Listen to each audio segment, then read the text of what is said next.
and we have a quorum, and we're going to get started, and we expect 2 other council members to join us. So as authorized by Section 551.071 of the Texas Government Code, this meeting may be convened into closed executive session for the purposes of seeking confidential legal advice from the city attorney on any item on the agenda at any time during the meeting. The city of Bastrop reserves the right to reconvene, recess, or realign the regular session or called executive session or order of business at any time prior to adjournment. It is 5:34. I'm calling this meeting to order, and we are in a work session. We're on item 2A, receive presentation and participate in a work session with Alicia Dean and David Green with the City of Austin regarding media relations best practices. Ms. O'Brien, I think you're going to introduce them. Sure. I am super excited to have Alicia and David here with us today. Recently, the City Council last summer identified communications as a priority, and so with the creation of the Multimedia Department and more emphasis on our Public Information Office activities, we really wanted to equip you guys with all of the tools necessary that you may need, since we are making more media outreaches and stuff like that. So thankfully, they were more than happy to drive down from the City of Austin, and we've had a lot of fun already, and they are going to hashtag my Bastrop later, so we're or the mayor won't let you leave, yes. That's right. So without further ado, I'm going to turn it over to them. Thank you. Hi, so just very briefly, I thought I would talk through, we'll make a few introductions and then we'll go through the course. One of the things that we want to do is just make very clear that, we're here to facilitate and have a conversation with you. So there is a presentation, but we also, any questions you have or anything you'd like to do. My name is David. I've been working in this kind of work for about 25 years, all of it in the government. I was in the Army for 20 years. I retired doing the exact same kind of work I do now. I'm the media relations manager for the City of Austin currently. And so one of my jobs is to both facilitate media as it relates to staff, but then also to occasionally advise council as they deem necessary on some of our best practices. I have with me today Alicia Dean, who will introduce herself. I think what we'll do is let her introduce herself. We'll go through the presentation, and then after that we can kind of have a conversation, some Q&A on some of the best practices, or at least the way we do things in Austin. They may not necessarily be the best practices for you all, but they're how we do things where we are and from our perspective. Thank you, David. Mm-hmm. Hi, everyone. How are you? Oh my gosh, how are you? There we go. I'm waiting for the big Bastrop welcome. My name's Alicia Dean. I am with the Communications and Public Information Office with the City of Austin. My specific title is Marketing and Communications Consultant. So a lot of folks are like, what does that even mean? So think of an advertising agency. So within the City of Austin, we kind of have an internal ad agency for our city department. So there are 4 marketing consultants, and we divvy up all of our departments. And so we provide strategic communication advice and support, and here's the rub, support and other duties as assigned. So no day is the same. Some days it could be advising on social media. Some days it could be facilitating a community meeting on our special events ordinance, which we talked about earlier, lots of different things, and in many cases providing guidance on how to improve our relationships with the media. A little bit about me, and I won't bore you to death. I'm a recovering broadcast journalist. I was a journalist working in television for about 20 years. I started when I was 13. And left the business to move to, well, I was most recently in Austin, the assistant news director at KXAN. And then decided I wanted to go into public service, and luckily the City of Austin decided to take a risk and hire a crazy person like me. And I've been with the City of Austin for about 4 years, and I started on the media relations team. Working with David and his team. I'm just going to talk to you today. We have some stuff on a slide that's going to do all kinds of crazy bells and whistles, but we really like for this to be a conversation, so please feel free to jump in. I'm going to warn you ahead of time. This is interactive, so I'm going to ask you questions. There are no right or wrong answers in all of this. This is just really part of the discussion. One of the things that we like to start with is, when I started working for the City of Austin, when we would go out and do media training, the title of it was Dealing with the Media. And when you think about the word dealing, whether we like it or not, there's kind of a negative connotation there. I've got to deal with doing my taxes. I have to deal with that annoying slow driver in front of me. I have to deal with the media. So one of the things that we tried to do is actually change the narrative and change the framework for how we communicate and build relationships with our media partners, because they're just that. They're our partners. Legacy media, and when I say legacy media, I still mean good old-fashioned radio, television, and newspapers. Newspapers in whatever iteration now, whether it's digital or if it's an app, if the Statesman has an app now, and well, everybody has an app now. That's what I mean when I say legacy media. And when you're talking about the ability to reach large audiences, legacy media is still your most reliable vehicle to do that. One of the stats that I kind of spit out there is that, 500,000. What does that mean? On any given day, when you're looking at the 5 o'clock news on any one of the news channels, you have the ability in a minute 30 story to reach at least 500,000 people all at once. And so when you think about that, when you think about just in a minute and a half, in one time period, the ability to reach such a large group of people, you understand the power of the media in order to get your message out there effectively. So it behooves all of us to kind of think about, well, gosh, how do I work with people who have such a powerful medium at their disposal? How do I work with the people who are telling those stories? And how do we make sure that our stories are told in the way that we want them to be told? So that's why we've kind of changed our approach to best practices for working with the media. Today I'm going to talk a little bit about some things that will help you understand what drives some of the decision making that happens in newsrooms. A lot of this is designed to be tongue-in-cheek, so we want this to be user-friendly, so we don't want this to be imposing. So some of this is designed to make you laugh and to make you think. So I don't want anyone to think some of the things that I'm saying here are something that's, it's written in stone and it's the gospel and we're making fun of our media partners. We are not. With that, my first question, and here comes the interactive part. Think about a recent news story. It can be any story. I don't care what it is. Think really quickly about a recent news story, and then just any one of you can shout out and tell me what that story is. Anything at all. Government shutdown. Okay. What about the government shutdown is what sticks out in your mind? Why does that story resonate with you? Well, without being political, it was unnecessary, and the government should work better. It should work for the people rather than for the parties. And so when you are listening to that story, does it make you feel in any certain way, or?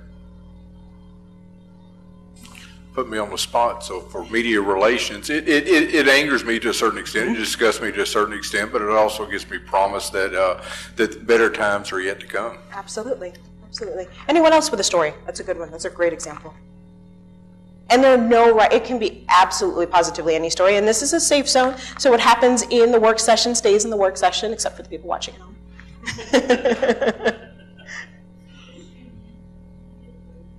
home. School shooting. Talk to me a little bit about that. Why does that story stick out in your mind?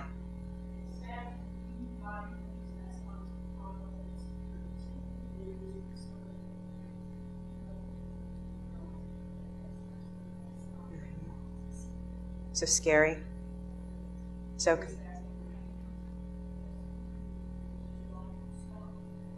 concerned about the impact of that act and perhaps mental health concerns as well. Anyone else have a story? Anyone? Bueller? The recent Hawaii scare.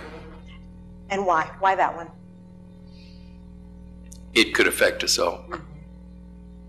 And it shows how close we are to something we thought we'd put to bed. I mean, it's always been in the back of our mind, but of course, with those capabilities, but now all of a sudden it's brought back to the fore. Absolutely. Awesome. Those were some great examples that you all gave, and I appreciate you for participating. Now, I'm going to put on my fake movie trailer voice. News outlets plot to play on your emotions, and the reasons why will shock you, okay?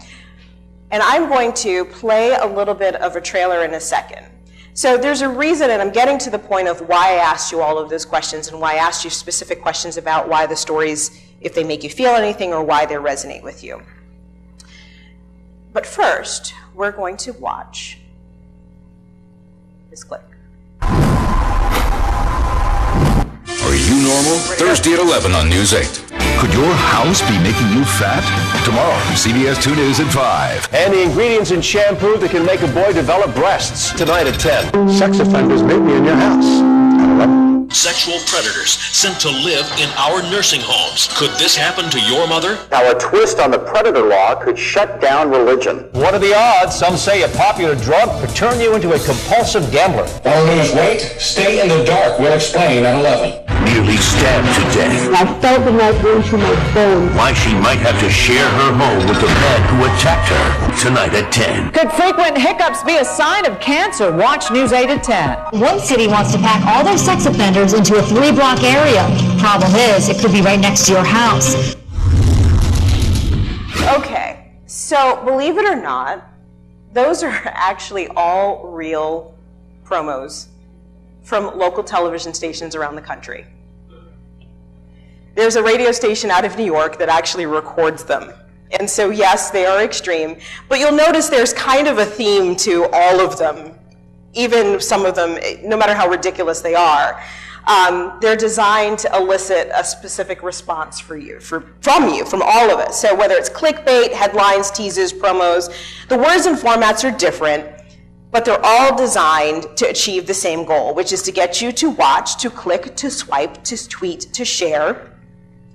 And this is all driven by what we like to call the news story secret sauce. And this secret sauce applies no matter what newsroom you're in, what format you deliver your news in, whether it's radio or television or print.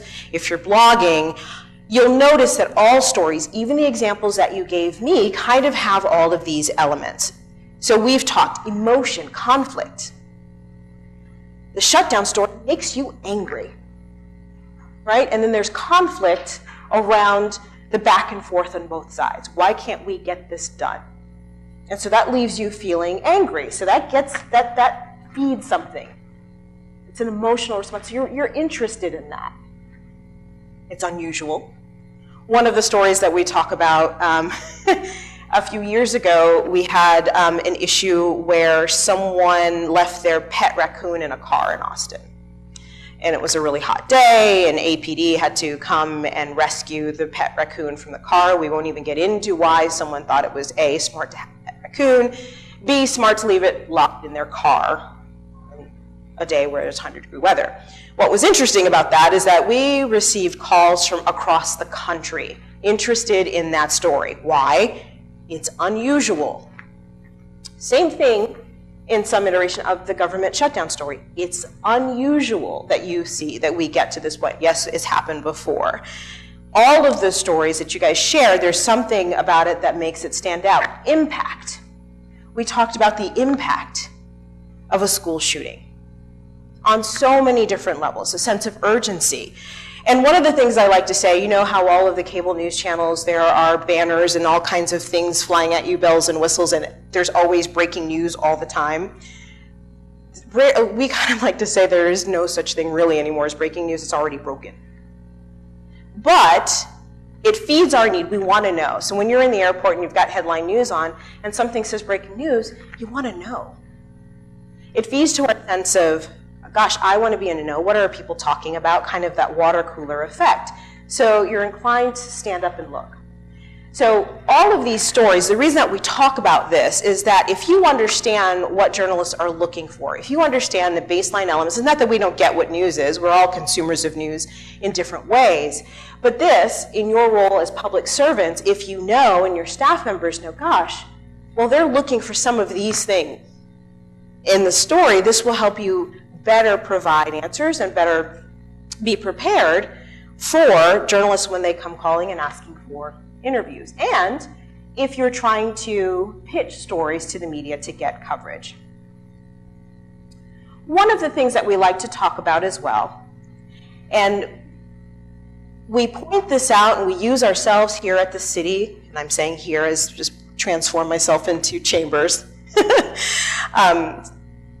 We use ourselves as an example. So our ATXN, Austin, Texas network, we publicize the most public meetings in the country. It's a lot of public meetings.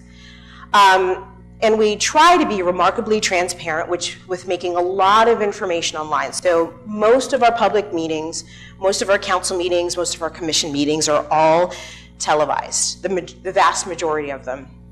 All of our backup information is online. Why does that matter? Why does that make a difference? Well, in this day and age, things that you may not think about being interesting, we talked about the raccoon in the car. We have a little bit more of an extreme example.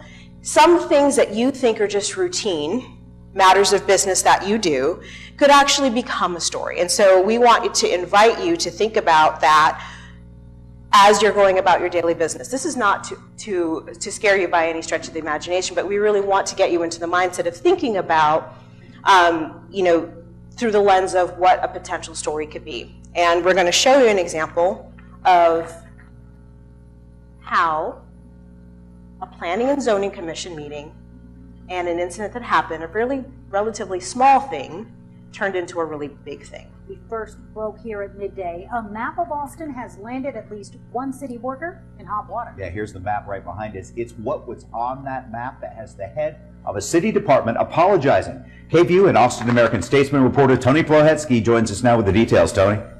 Yeah, hey Tyler, this map was included in a 45-page presentation by the city's transportation department to the Zoning and Platting Commission Tuesday night. Apparently, it was intended to be funny, but top city officials, they are not laughing.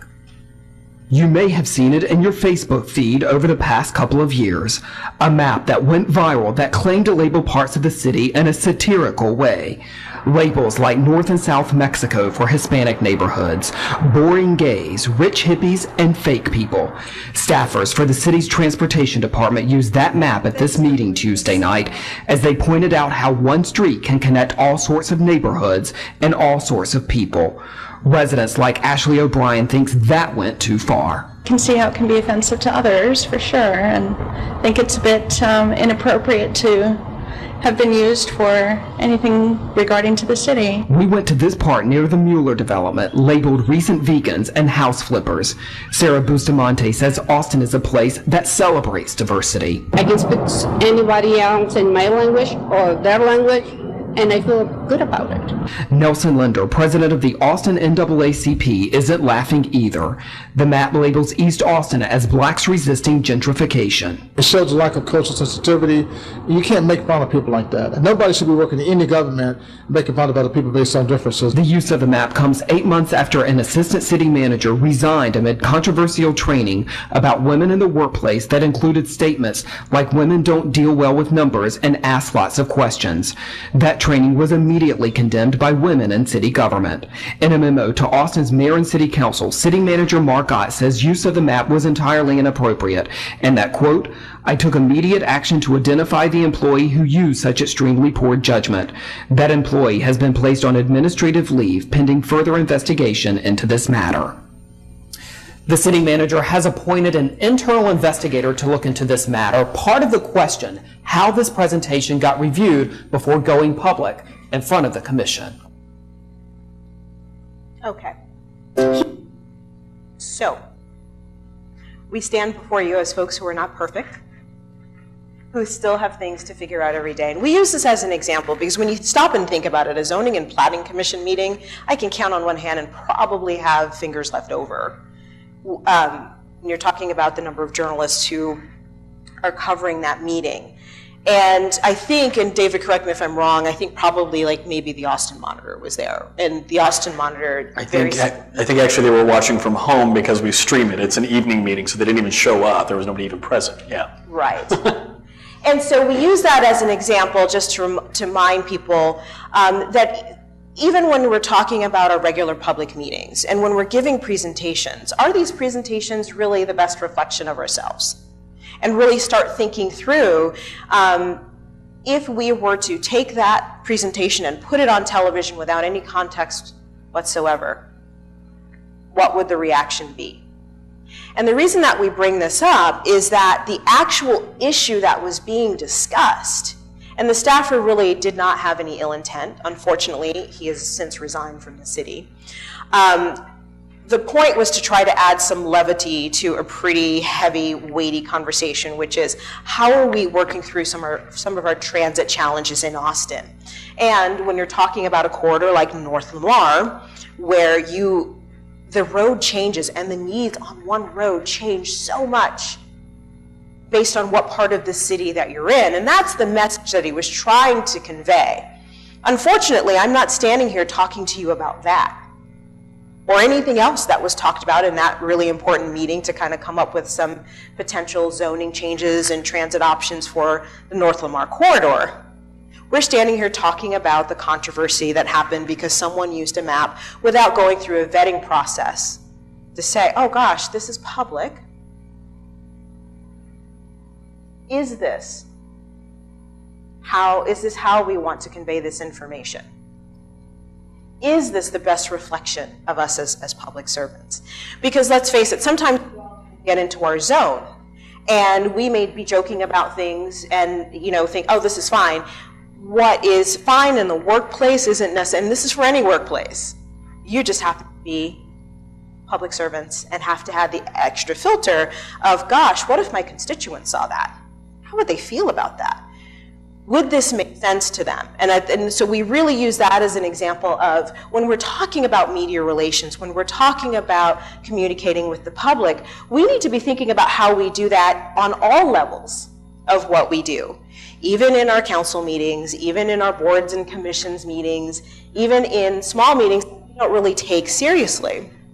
And I don't mean take seriously. Small meetings that we feel like, oh, well, gosh, this is just process.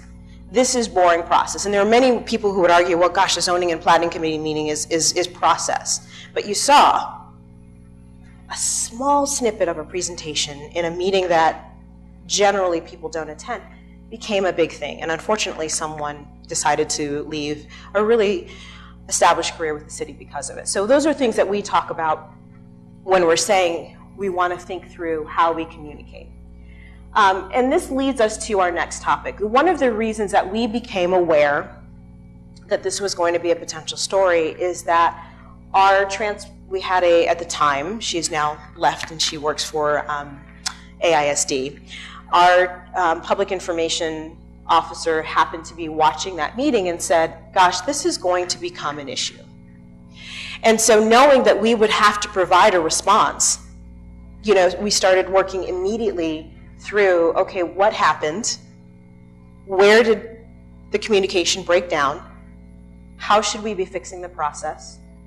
So by the time this story actually broke a few days later, we have worked through those things because we knew that we were going to have to answer questions. And so our goal is to make sure that we're able to provide those answers as quickly as possible. So never is our goal to kind of circle the wagons and say, oh my gosh, we hope that they don't ask us questions. Come at it from the framework of, we're going to get questions, so what are the answers? And what's the resolution? And that's the best way to try to approach every story. And sometimes it can feel like you want to do the exact opposite.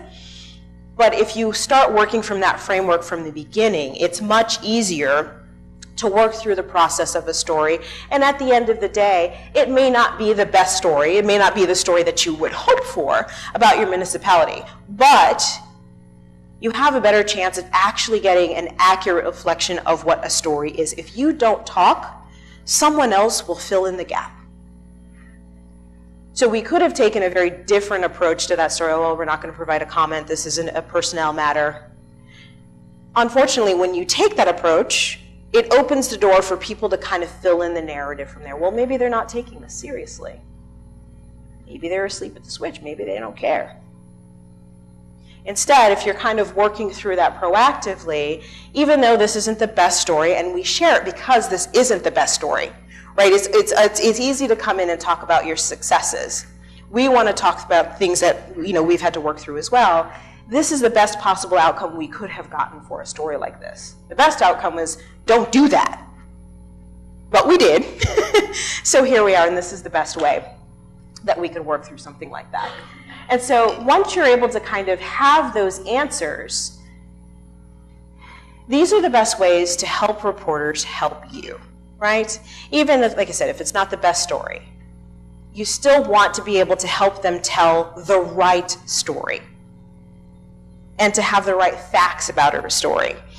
And one of the things that you can do, especially when something is breaking and we understand that things happen quickly, and sometimes you don't know the answers. Sometimes the best thing is to say, I don't know, but I'm going to work on getting an answer and I will get back to you. If you're acknowledging, okay, I know that you have a need, I acknowledge that need, here's what I can tell you, and here's what I can commit to doing. You'll be surprised at how far that goes. And this is part of the relationship building process. I think a lot of folks, and having worked on the other side for a really long time, when we come knocking on the door, sometimes it can feel like, especially when you're coming in and there's a camera and there's all this stuff and there are people in your face and camping out at your doorstep, it can feel intimidating. And we get that. Generally, though, reporters are assigned to a story and they're trying to do the best job possible and tell the best story possible in a very short amount of time, no matter what the platform. So if you're able to respond as quickly as you can, first of all, the first thing it does is it helps calm things down just a little bit. The reason, if you're ever in a situation where it seems like everyone around the city is getting phone calls, it's because people aren't answering questions fast enough. They're not responding. So the quickest way to minimize the call around is to say, I hear you, I understand, here's what we're going to try to do. And I used the previous example to illustrate this purpose. Have key players prepped and ready to go, or have information prepped and ready to go. As I mentioned, we knew that that story was going to be a thing. We knew. So we were working through the process, because we needed to work through the process to figure out what happened in the first place. That's just part of what we needed to work through as an organization. But we also knew that people were going to have questions and we needed to be able to provide those answers. And you'll notice that it wasn't, the decision was made that we were going to share the city manager's response. That was ready to go, so we're able to provide that information quickly. So then it lessens the, how come they're not responding? How come they're not getting back to us? Are there other things that they're not telling us? Silence is brutal. So the quickest way to work through those things is just to be up in front of and honest about what you have and what you don't have. Another reason why we try as much as possible to make our subject matter experts available, and we have this joke running in the city, if you see one of us on television, really bad things are happening. If you see my mug on television representing the city of Austin, wow, send us help. Because generally, our job is not to prevent our elected leaders, and we're going to talk a little bit about some of the differences in how we provide support to our elected leaders. But our goal is to make sure that our media and our public hear from our subject matter experts, our staff that's actually doing the work. It takes longer for me to get spun up on a transportation issue to regurgitate the information than it is to prepare someone who actually does the work to do the interview. And it also makes much more sense so that if someone has a follow-on question, you're talking to the expert right there. And it is the best way to provide the right context to a story. And one of the things that, and you will find this here in Bastrop, is that generally, the Austin news market, by and large, there are some exceptions, this is a growth market, particularly for our television reporters. So a lot of our reporters are coming here from other markets. They're coming here from smaller markets, Waco, Bryan, College Station. They're still getting their reporting chops as well. And if you're new to a city, first of all, covering government is hard as it is. And then for us, when we recognize, gosh, coming into the city of Austin, we have this whole council manager form of government. There's this division of labor and power, and you have like all of these different departments, we recognize that sometimes folks don't know what they don't know. And so our job is to help them work through the stories as well. And that's why we say help them get it, provide the context that people are looking for. We also say, and we're seeing you have an amazing public information person who's working for you, who already works through doing a lot of this stuff. If there are stories, if there are recurring themes that you talk about, it makes sense to have content that's available and ready to go to help people understand a particular topic, understand the complexities of a story. And if you're not available to answer questions, there's at least some information that someone on your team can provide to help clarify the ins and outs of the story, what the facts are of the story. They really illustrate the facts of the story. So what do I mean by that? It's amazing how small things like handouts, one of the things that we did, the Don't Block the Box campaign. I was excited. I grew up in Connecticut, spent a lot of time in New York. Don't Block the Box was a big thing about traffic initiatives. So when we launched it in Austin, though, fairly new concept for people. What are you talking about? What box? Is there a box in the middle of the road? Like, quite literally, is there a box in the middle of the road? So one of the things that we did is that we knew we would get lots of questions for that. So we created lots of collateral for people, using my PIO speak, collateral, handouts, graphics for people, that we were also able to our media outlets, like, hey, this is what it actually means. So again, these little things go a long way, not only for reaching your media outlets, but reaching your general public. When someone else is, a reporter is retweeting that and sharing that, posting it on their website, again, it's another way to get your messaging out and help have our partners, our media partners, help amplify your message so that you understand what things are and what things aren't, particularly in the event that you can't be available 24/7. So things like this help speak for you. And as I mentioned earlier,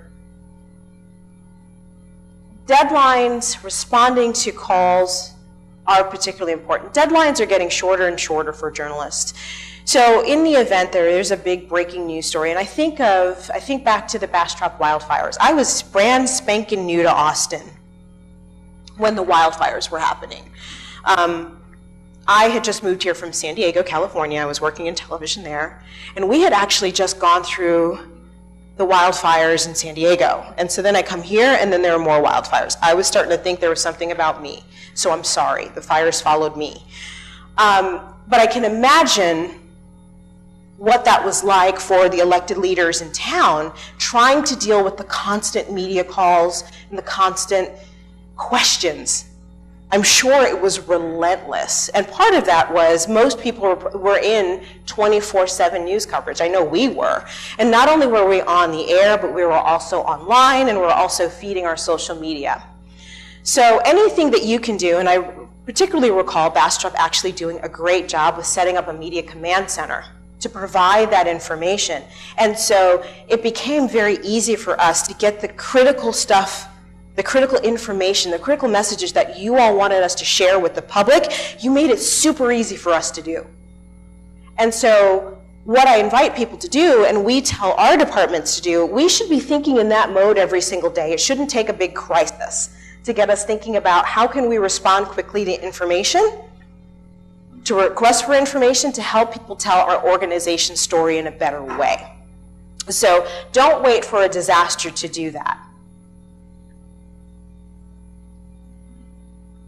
And one final note, we want to talk a little bit about social media here. Just like I've touched on this a little bit, our deadlines are shorter and shorter. It used to be back in the day, and I'm dating myself. It used to be you could count on the morning news, and then the news at 6, and again, I'm from the East Coast, and the news at 6 and 11. And if you were from a town that had maybe a morning newspaper and an evening newspaper. That was pretty much it. So the deadlines for journalists were pretty fixed. Now, all of our deadlines are blurred because not only Are you trying to write something, if you're in television or radio, for the hourly newscast? But now you're trying to, oh gosh, now they're asking for something for a web story that I need to post before noon. Even though my story is not on until later, or it doesn't get posted until later, I've got to have something for the website. And oh, I need something for social media, and we're going to do a Facebook Live, and I need some nuggets of information. Okay? So the news cycle, the deadline cycle, is near constant. It's almost 24/7 now. Social media feeds a lot of that.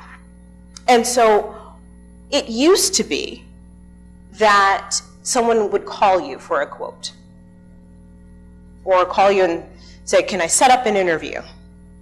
In this day and age, things have changed now, and you'll see that someone's tweet, and I'm saying we see this a lot in a lot of different cases, where tweets now are your quotes. The game has changed. Even as a city organization, it used to be we would send out the press release first, then tweet something out. Now, in many cases, because it happens faster, okay, this thing is happening, we'll tweet it first and post it on Facebook, then put out the press release. So why does this matter? It matters not only from an efficiency standpoint, but it also matters just to remind people that what you say and share on social media, that is the same as you sitting down and doing an interview. That's a representation of you. And I use real world examples, and again, not from our organization, we're not perfect and we work through things as well. And I'll read through some of the headlines. Austin City Council's Leslie Poole may have violated Austin's Twitter policy. Councilmember Zimmerman's Facebook post stirs controversy. Anthony Weiner on Twitter scandal. Some things may come out that are true. Hard lesson everyone should learn from Peoria, Illinois' Twittergate scandal. Scott Walker aide resigns after conservative furor over tweets. So on and so forth and so forth. One of the things that we, again, and David will get a little bit more into this as part of process and how you kind of work through your media guidelines and your social media guidelines. First and foremost, all of that, social media, legacy media, should be part of one communications plan and communications strategy. They go hand in hand. You should not have one without the other. And we also say, and one of the reasons why the council meeting, highly recommend that you're not tweeting from the dais. We had that situation happen. One of my counterparts was in the council meeting when there was a mistaken tweet that went out. It was supposed to be a direct message to someone on staff. Unfortunately, it wasn't. So it went out all over the Twitterverse. So what happened? First of all, everyone started talking about that. And my colleague talks about this. He does this version of this training as well, and he talks about how in the middle of a council meeting, all of a sudden, the council business that was being discussed is no longer the focus. The journalists are all saying, can I get a quote from the council member about that tweet she just sent? So again, getting back to the earlier message about the planning and zoning graphic that was in that presentation, it completely derailed the conversation. And you're working hard on important business, right? And so you really want to focus on the business that you're doing. So unfortunately, in that case, the conversation shifted from the council business to, oh gosh, let's get a quote about that tweet. On top of that, then that raised other questions. Well, is there a potential issue with violating the Open Meetings Act? Are all of the council members tweeting from the dais? Of course they're not. But you don't want to do anything that is going to even raise that question in the first place. So that's our general rule of thumb as well to think about. And so just a reminder, social media is now a key part of the storytelling process for most journalists, and this is for any platform, whether it's radio, television, blogging. And remember now that, it used to be you could count, oh gosh, if someone was going to take video, there was a big thing, there's a big camera. Well, just be mindful that, if you're in a situation where you're doing you're talking to folks and someone has their cell phone up, it's okay to ask, who are you recording this for? Not saying that you should stop talking, but ask the question. Because now, particularly with the level of quality on cell phones, I shoot HD video on my phone. So in many cases, there could be journalists who are asking you questions for a blog post that they may share later. Again, you just want to be aware of these things so that you can provide the best information possible and know the context and provide the context. So we remind people just to ask those questions and to be aware of that. Again, the message is not to not share information, but be mindful of, okay, what are you looking for? And if you ask that question, what is it that you're looking for? What is this for? Oh, you're interested in that? Here's some other I can provide you as well that might be helpful. So you can help provide some context in that. And one final note on this particular topic. More and more, we're in the digital age, we're seeing media outlets, particularly digital media outlets that used to be considered fringe, that used to be considered fun. They're actually covering news now. And so we remind people of that from the standpoint of take them seriously. We, for example, BuzzFeed, which started out as a place, a site that posted funny videos of people eating weird things. Let's just be honest, that's what BuzzFeed used to be. People reacting to people eating funny things or viral videos. They actually have a pretty robust investigative journalism unit now.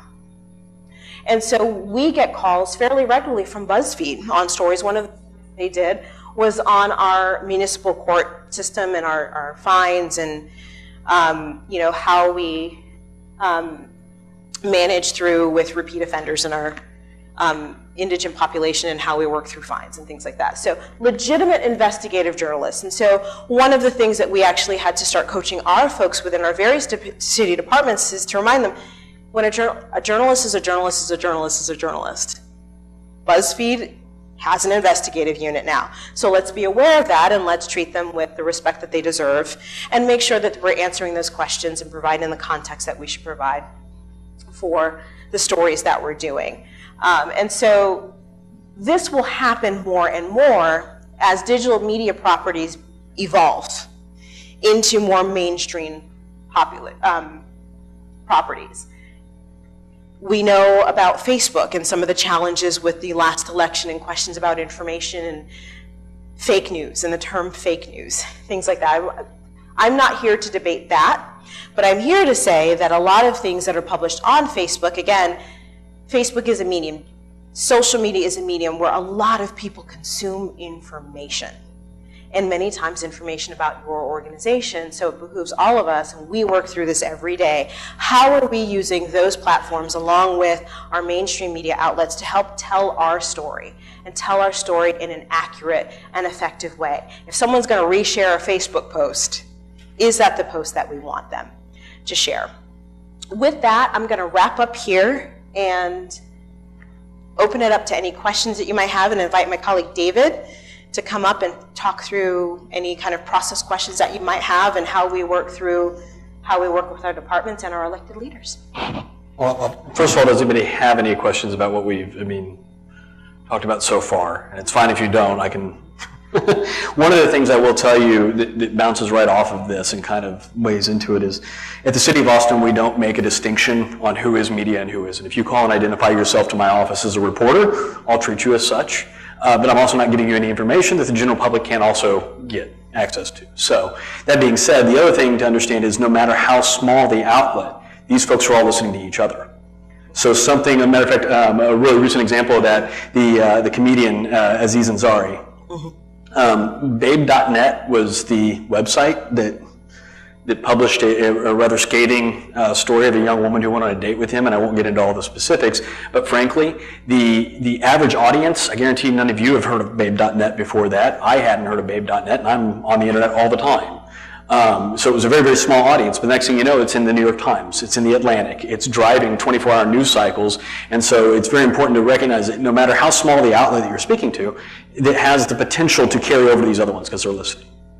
So what I'll do with the last few minutes is just kind of talk briefly about what we do at Austin and how we kind of manage through this, specifically as it relates to the relationships, one, that we have with the media, but then two, how we navigate this very interesting dynamic that we have, which is staff and elected leadership.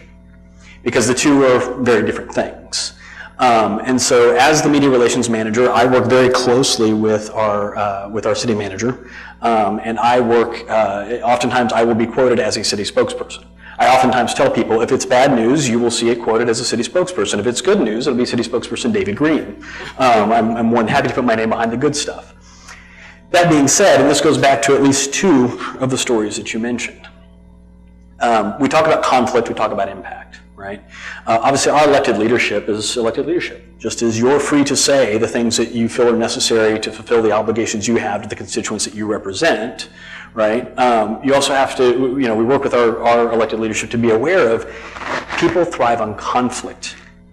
And sometimes very simple one-off things you say can make it seem as if there's a conflict between the city staff and the elected leadership or the desires of elected leadership, which can then, if not corrected quickly enough, or if everybody's not on the same page, leads to this concept that there may be dysfunction, that the systems are broken, that are supposed to keep us safe, that government's not functioning properly, and all it was a one-off comment, right? It wasn't anything anybody was saying in particular that was particularly negative.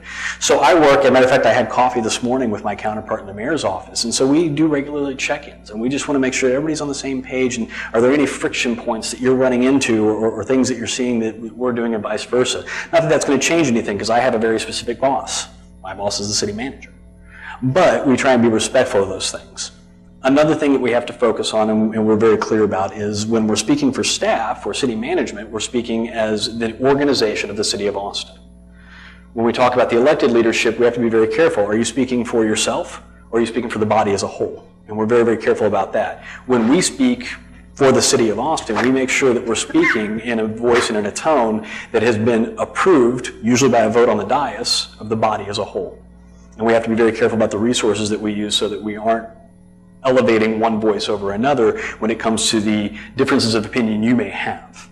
So those are some of the things that we work through at the City of Austin when we deal with that dynamic and that kind of unique understanding of the roles as they exist. I think the only other thing that I probably was going to kind of point out, in the way that we kind of do business and talking about the differences between the two, is realistically, at the end of the day, I make myself available, and I don't know if that's the same thing you guys want to do here. Again, these are things. I make myself available to any one of the elected representatives for consultation. However, I can only give you a view and a perspective from my experience. I unfortunately can't tell you what to say or when to say it. And so it's always very unique for us because we see ourselves as trying to hack the bureaucracy, cut through the difficulty. I mean, I speak acronym. I'm very fluent in acronym and bureaucratic organization. And so I see my job as trying to close the distance between government and people, and I do that through the conduit of the media. I make myself available to our elected leaders to do the same thing, and so I don't know if that's a level of service that you anticipate or that you want, but it is something that is completely doable. And finally, the only thing I would tell you, is we've been up here for a while, so kind of close this out, is I rely heavily on the legal department. So if there's ever questions about should we be doing something, should I be doing something, should you be saying something, is there a line or a distinction, is somebody crossing a line? There is nothing, just like you opened up the meeting today by saying you may at any time go into executive session to discuss items. I encourage you to always take the few minutes to talk to legal counsel if you're uncomfortable. If that's whether you're talking to the media or saying something in public, just always take a few minutes and ask, work on your deadlines, not their deadlines. Silence is painful. But at the end of the day, the primacy of the message you get out, it's better to take 5 minutes and get the right message out than it is to rush into something and have to try and correct it after the fact. So I don't know if you have any other questions or anything anything that we can we can help you with. I think our parting message is to say, and better coverage begins with better relationships. And so we always like to, some of the things that we do is we actually invite the media to come visit us at City Hall. Mm-hmm. And visit with our group of public information officers. We're a decentralized communications team, so we have our main public information office, and then we have departments that have their own staff. just because of resource issues like police, fire, emergency management, resource departments. However, we invite the media to come get to know us and talk to us, and we extend that to our elected leaders as well. We like to, we have seen an improvement in the relationship over the years in doing that. We call it the PIO Roadshow, where we go and visit our media outlets, and we visit every single one of our newsrooms. It takes us probably about 6 months to get through all of it, and we get that that's not something that everybody can do, but it goes a long way to develop a relationship outside of a meeting, outside of the rush of the day-to-day, just to say, hey, we're interested in what kind of stories you're looking for from the city of Bastrop. It's also, and this is probably one of the final things, developing that relationship also creates an empowerment, because at the end of the day, the media wants to inform.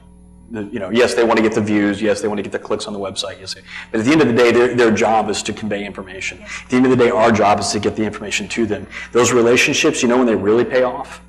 They pay off when there's serious weather incidents and bad storms that come through. They pay off because I can call up any one of the news editors in Austin or in the region and say, guys, I will talk to you about this later, but right now I need these 10 words to go out because there are people in danger and we need to get this information out to them. And they'll do it, no questions asked, because I've developed that relationship and they know that I definitely will follow up with them later. And so when we talk about that, those relationships that you build, and relations is actually in my title. I joke with people, I'm the media relations manager, but that's where the real payoff is, because at the end of the day, we're all trying to get to the same place. We may go about it slightly different. But that's the key when you're working with the media, is just understanding they are a conduit for you to talk to the people that have entrusted you and empowered you with the ability to serve them.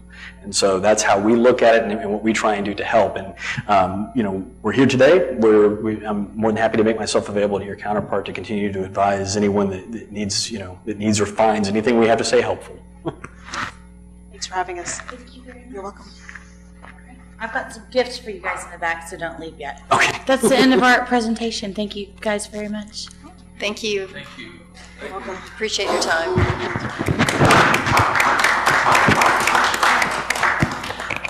It's 6:25. I want to be respectful of the fact that folks are counting on us starting at 6:30, so we're going to take a 5-minute recess, and we will start our meeting on time at 6:30.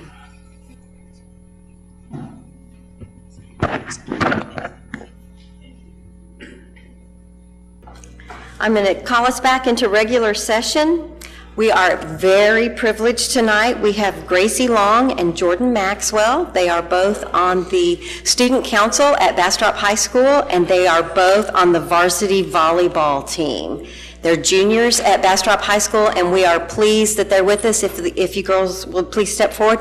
If everyone would please rise, we'll do our Pledge of Allegiances. I pledge allegiance to the flag of the United States of America and to the republic for which it stands, one nation, under God, indivisible, with liberty and justice for all. Honor the Texas flag. I pledge allegiance to thee, Texas, one state, under God, one and indivisible. You guys did great. And if you will please remain standing, Reverend Steve Newman is going to give our invocation tonight. Reverend Newman lives in Hunter's Crossing, and full disclosure, I go to church with him, and he's awesome. So he will be leading our invocation tonight.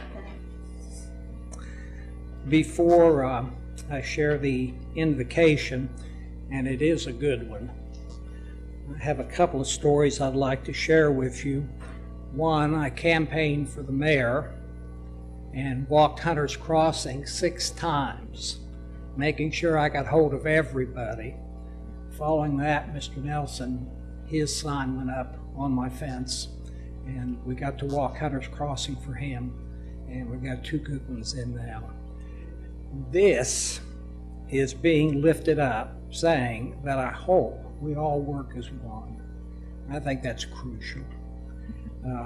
We had a good team over at Bastrop Christian Church. The mayor, Terry Butterfield Moore, who did a solo, and I preached. And I was proud of our team. And anybody that missed that, missed out. Shall we pray? O God, we who are bound together in the tender ties of love, pray thee for a day of unclouded love. May no passing irritation rob us of our joy in one another. Forgive us if we have often been keen to see the human failings and slow to feel the preciousness of those who are still the dearest comfort of our lives. May there be no sharp words that wound and sear, and no rift that may grow into estrangement.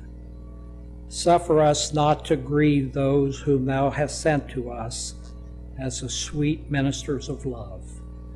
May our eyes not be so beholden of selfishness that we know thine angels only when they spread their wings to return to thee. Father, bless this council tonight. Be with them and guide them with thy knowledge. Amen. Thank you, Reverend Newman. And as always, I've told the ladies that have, if they're on the varsity volleyball team, that means they have tons of homework and not much time to get it done. So they're going to go take care of business. Okay, the first presentation is the mayor's report. We are following a different format. So my mayor's report is in the packet. You can keep going, Colin. Okay, so I have important numbers for you. In the upper left hand, if you have not already registered in It's Time Texas, ittcommunitychallenge.com, feel free to get your phones out and log on now and get registered.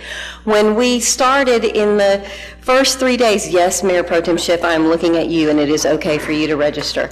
The first meeting that we had 5 registered users. When I put this together on January 12th, we had 67, and as of the last time I did a refresh, we have 253 users, so I'm extremely excited about that. Unfortunately, we remain in third place. We're behind Prosper and Lancaster, and my understanding is both of those communities are around Dallas, and we just cannot let Dallas beat us. So I know tonight, as we are speaking, the BISD school board is meeting, and they're going to sign the superintendent pledge and the board pledge. There's a principal pledge, there's teacher pledges. So it's very easy, it's a lot of fun, and it's really fun to kind of watch the numbers go. The day that I put this report together, we had lost 9 pounds as a community. We're now up to 87 pounds as a community. So it's a fun thing to watch, and for those of us who are competitive, it's really a lot of fun. It's over on March 4th, and what's at risk and what we have to gain is money that will be given to the community in a grant form for recreational activities. So that's kind of my, please go to ittcommunitychallenge.com. On the right-hand side, I went... Mayor, to add to points, because the mayor is constantly coaching us on how to do this. So if you aren't into losing weight, but you're into drinking water and eating healthy, if you will take a picture and post that, they're 200 points apiece, and the mayor tells me there's no limit, just different pictures. So you can help us with points by drinking water and eating healthy, taking pictures, and post it. That's why my picture underneath says, this picture was worth 200 points. Sorry.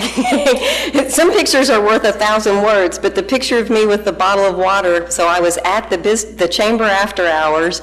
I was at New Haven, which is a really great new assisted living facility, took a selfie, posted it on ITT Challenge, and said, I love my Bastrop because we have a new assisted living, and that is what we call in the business multitasking.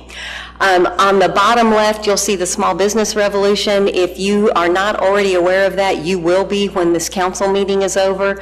The top 5 announcement is coming on February 13th, and we're going to go over that quite a bit later. It was the end of December as I was getting ready for this mayor's report, and people have asked me, and so I wanted you to know, between May 16th, when I was sworn in as mayor, and December 31st, I did 215 events. When I turned the report in, as of the 12th, I had done 10. Council meeting tonight makes 21. So you guys keep me busy and I'm never, ever bored. These are the things that have happened from last council meeting to this council meeting, several of the things that I attended. I want to extend special thanks to Mayor Pro Tem Schiff. He represented me and the city of Bastrop on last Monday on the 15th for the MLK Walk and the program that they had at Smithville. Next year, that program will be in Bastrop. It rotates between Smithville, Elgin, and Bastrop. Next year will be the 30th anniversary, and we'll be hosting that walk here in Bastrop. I was able to go Sunday night to the MLK Scholarship Program, and that was an outstanding deal. Everything that was on the 16th, we all remember the 16th because that was the extra day that we were closed because of the ice storm. So all of those meetings have been rescheduled.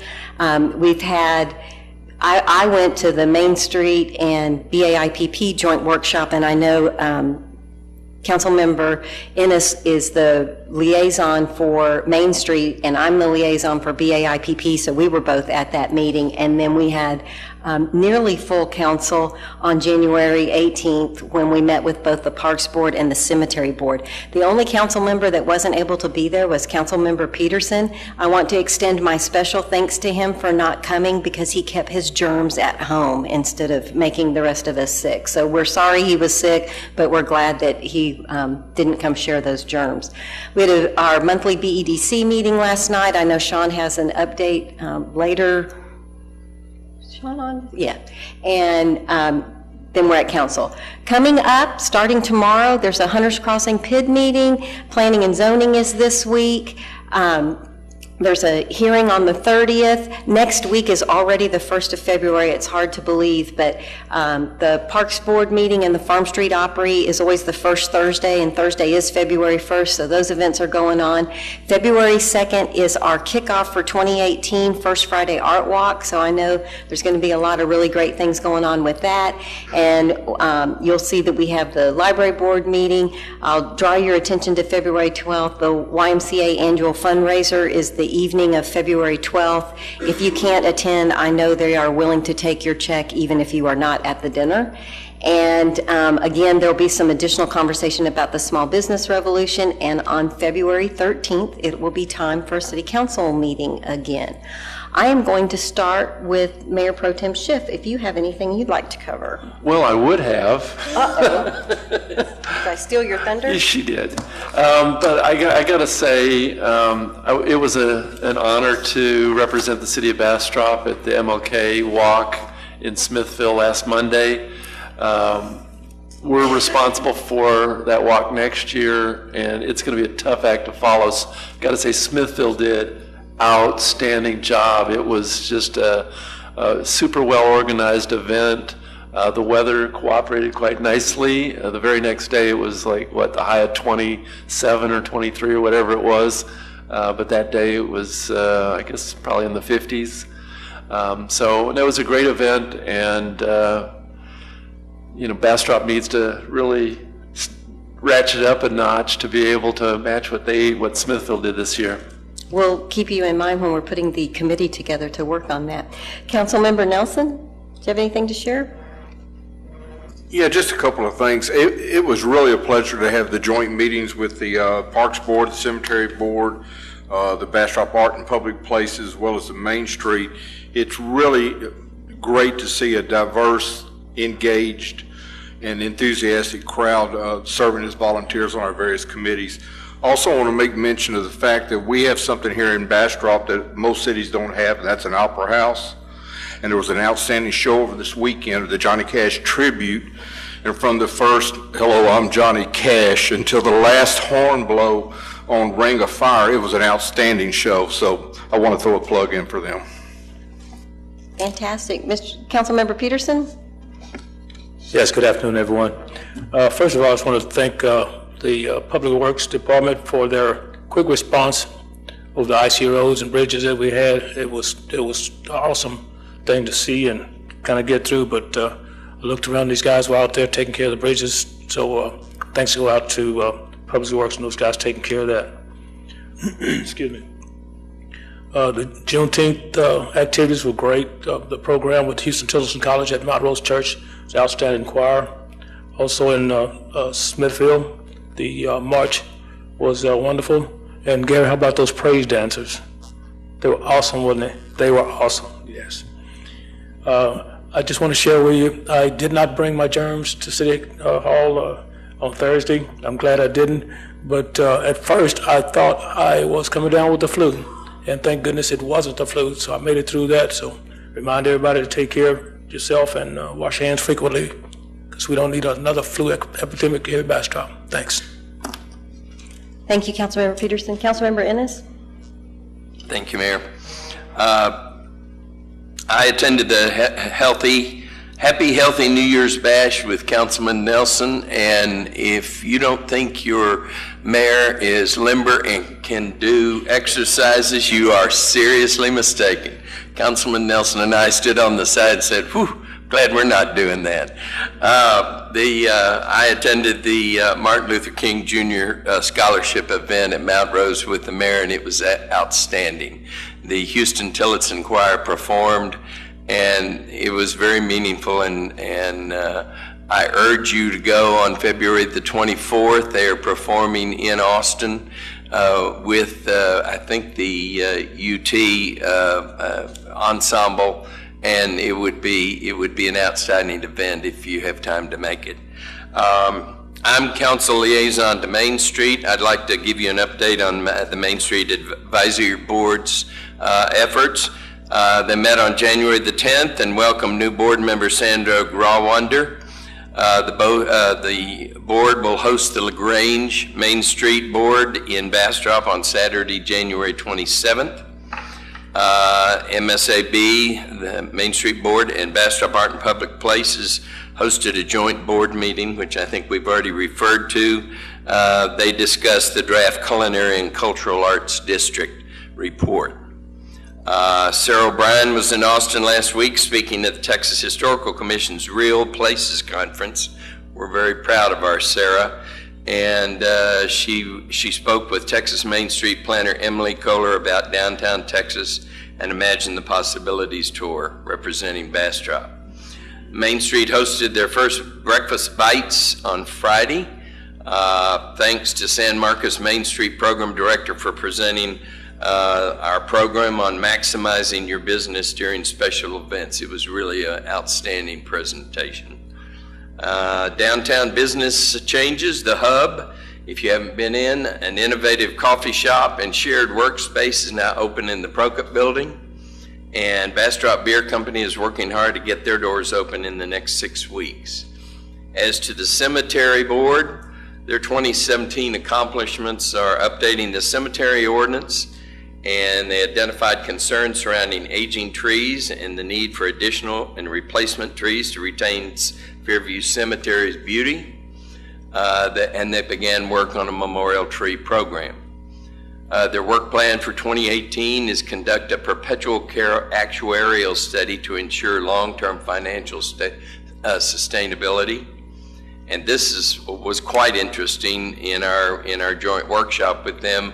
Conduct ground truthing in the west section of Fairview Cemetery to identify occupied grave sites and open plots. It's a part of the cemetery that is very old and lacks headstones, and so the city is going to the effort and the expense to ground truth that through radar to identify where we have folks buried and where we don't.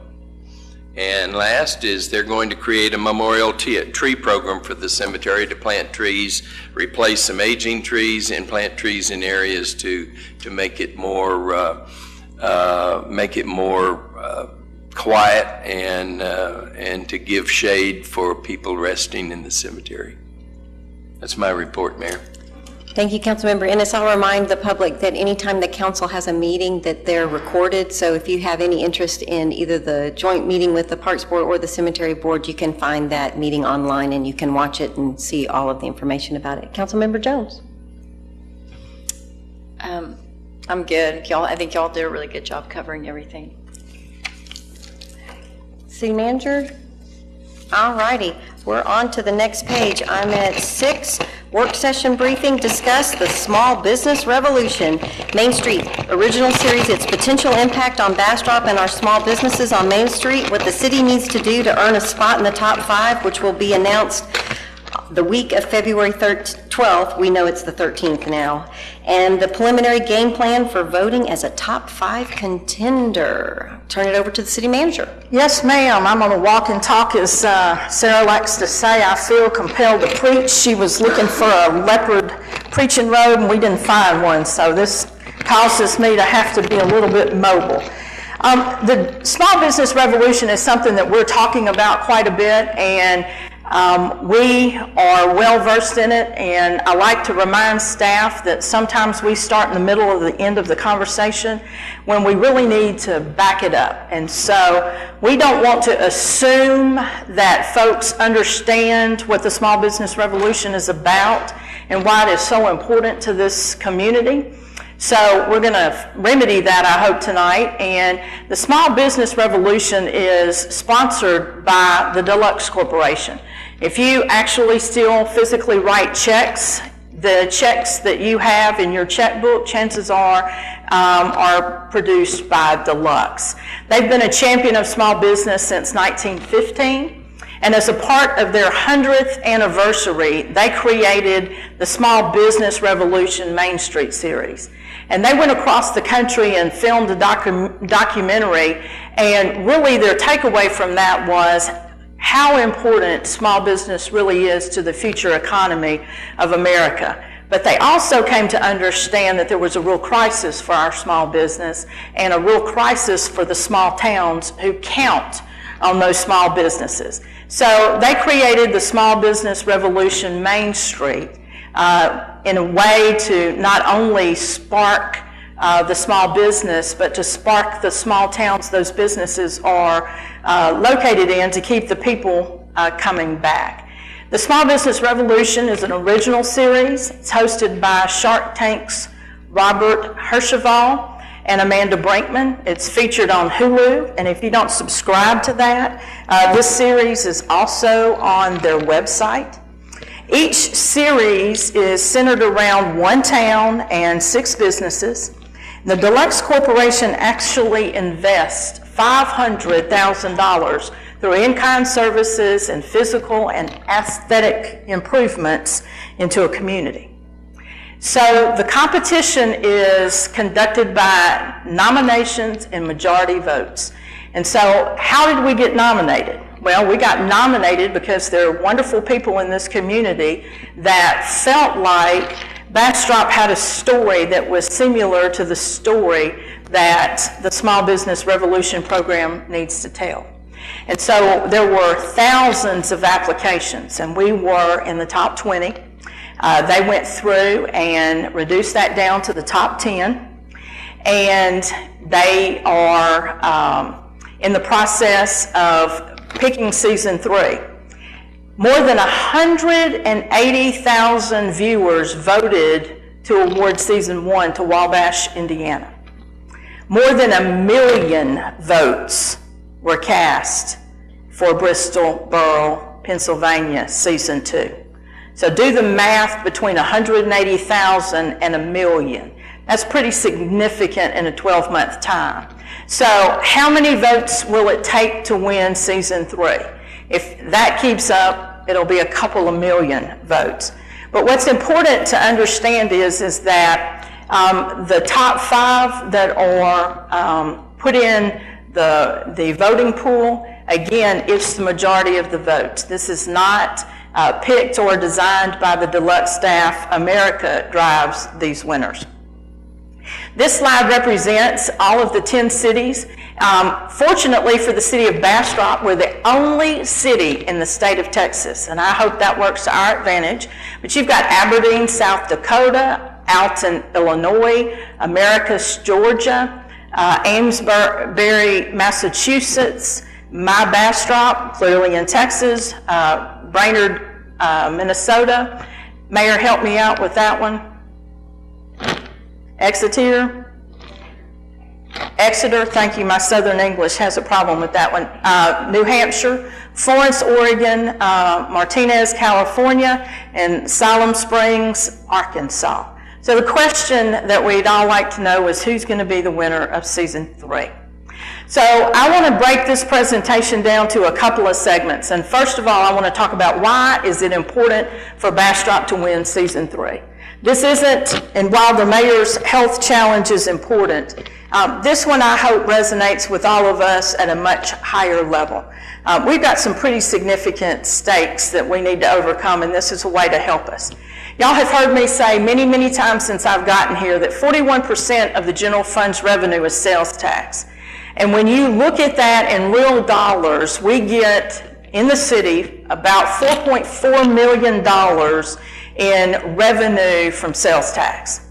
And when you look at the fact that 1 penny of our property tax generates $86,300, that $4.4 million represents 51.6 cents in property tax.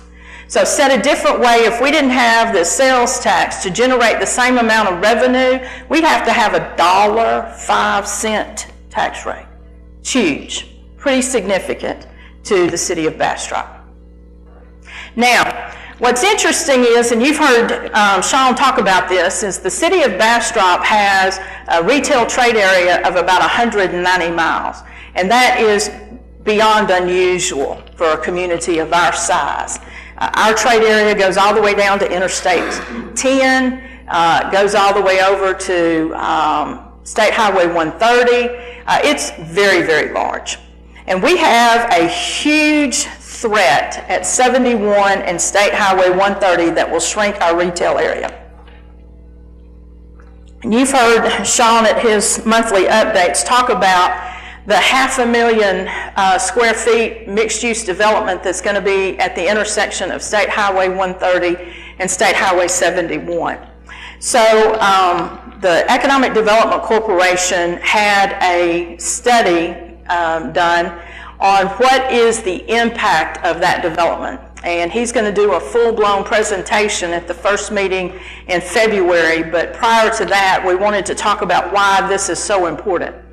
The anticipated loss if we do nothing, worst case scenario, is that Bastrop by year 5 of opening is estimated to lose $2.7 million annually. Of that $2.7 million, $1.8 million, or almost $2 million of our $4.4 million is at risk. $900,000 of that could be negatively impacted by economic development. And when you equate our impact to that, it's about 20.8 cents in property tax. So we're either going to have to generate revenue in a different way, raise taxes, or cut services. So for all of you that were sort of riding the fence about this, please imprint that in your mind. We've got a $1.8 million potential loss that we have to generate just to maintain where we are today. And we've got a short period of time to do that. So we could look at that as doom and gloom, or we can see that for the opportunity that it is. And I think we've got an awful lot of things working in our favor. First of all, we have strong leadership in place at a policy level as well as an operational level. I think that when the external community evaluates the political will of this community, what they see is strong leadership from council as well as the city manager's office working well together. We've got a can-do, get-it-done attitude, and that plays well in that market. We also have a great community vision that has more than 1,000 participants in our comprehensive plan. It would be terrible for us to be in this situation and need that plan. It's not great to be in the position that we are, but we already have a roadmap. We just need to implement our roadmap. It's wonderful this year that we have established Visit Bastrop, who is investing $1.4 million annually to create a brand awareness to attract tourism. We've got strong community partnerships and very engaged volunteers, whether it's working with the Chamber, with Visit Bastrop, our Economic Development Corporation, I'm always impressed at the 71 events that we do, the volunteers in this community that consistently make that happen. There are a lot of much larger cities that would love to have that level of engaged citizenry to help with their cause. And we also have great assets that can become or are tourism destinations, the historical downtown. What a gem that we have, the museum. Lyle talked about the Opera House. They've got a planned season this year, and I was at the Johnny Cash program, and more than half the people in that room were for out of town. Lisa asked everybody to raise their hand. So we're bringing people into the community as well as our Lost Pines Art Center. So lots of things we have working in our favor. We really need strong, unique small businesses along Main Street to serve as a destination for our tourists. And the reason that's so important is big box retail, you'll find anywhere you go. Finding strong, unique small business is what separates us. So if we have a strong small business network along Main Street, it won't matter what's out at 130 and 71. Because what we have, they won't find there. And that will give them the ability to come to Bastrop. Because what we want is to capture sales tax from our tourists that are looking for that experience. But more importantly, what we want, and that's been abundantly clear not only in our comp plan, but in the focus areas that Council has adopted, and that is for us to maintain our uniquely Bastrop feel. Because what we want is our tourists to come and shop and then come back again and again and again. And if you look at what we've got going on, it doesn't matter what month you come to Bastrop, there's something unique that you won't experience the next time you come. So, what can Small Business Revolution do to help us? Well, the truth of the matter is we have a high turnover rate of small business downtown, but we're not unique in that.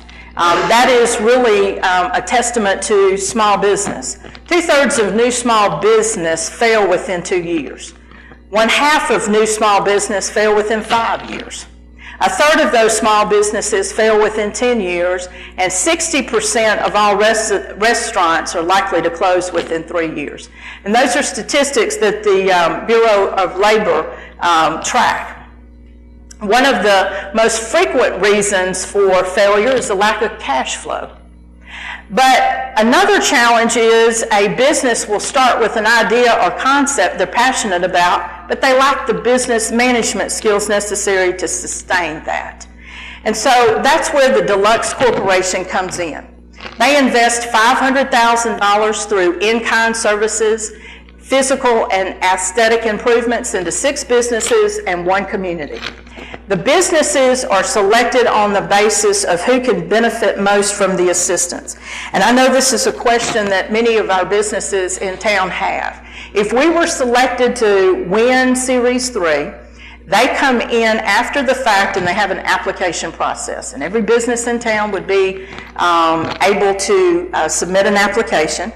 A team comes in of professionals and interviews all of the businesses, and they are selected based on their story and who they think they can help the most. I tell you that because that won't be a city decision, and we're grateful for that. I don't know how we would narrow down all of the wonderful businesses we have in their stories to pick 6.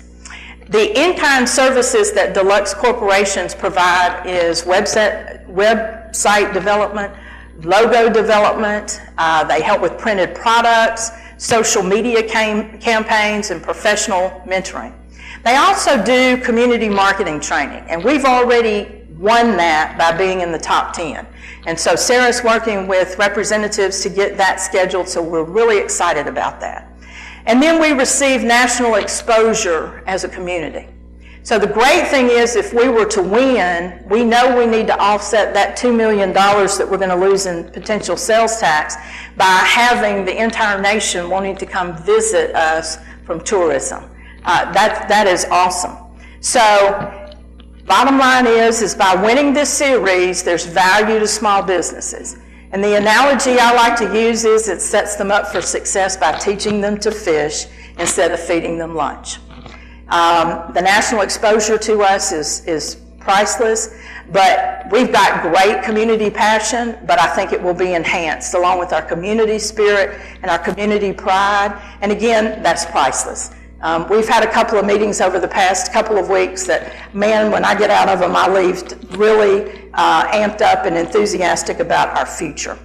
So it's better for you to understand this by watching a episode. So we're going to show you an episode. They're not very long. And I have picked this one to show you because this particular business, Harry's Old Kettle Pub and Grill, is not only important to the small business owner, but it's very important to the community. And I think it does a great job of representing what is important as an outcome. So Colin will start this and we'll watch this. Amanda, we're here in Wabash trying to help the town by helping small businesses. There's lots of small business here, including some bars and restaurants. Why Harry's Old Kettle Saloon? Well, Harry's is a staple. It's been around for decades, and I think that's so important in today's day and age. We're really losing that traditional community gathering place. We all spend more time than ever isolated in our own world, and a place like Harry's isn't just a business. It's a community unto itself. So making sure that the Old Kettle sticks around, we're doing more than just helping the owners. I think we're helping the whole town. Small towns across the country are fighting for their survival, with the odds stacked against them. But what happens if we join that fight? If we dedicate a little money, a lot of experience, and thousands of hours of work into one small town, focusing on the businesses at the heart of their main street. Nearly 10,000 people wrote in to tell us about their favorite community, and the country voted for one winner. Now, marketing expert Amanda Brinkman and her team at Deluxe are going to work for the people of Wabash, Indiana. And they brought along entrepreneur Robert Hershevek to help revitalize the town. Every episode, we're working with a new small business to see if we can change the odds. If together, we can start a revolution.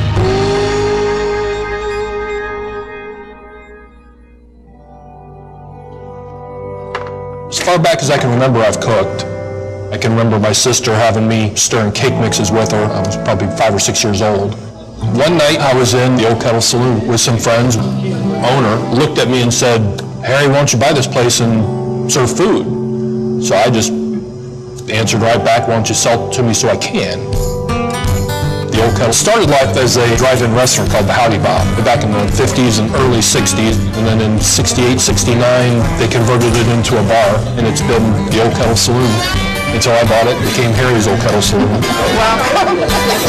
I was really thrilled when I found out Harry's buying this place. It was needing a big boost.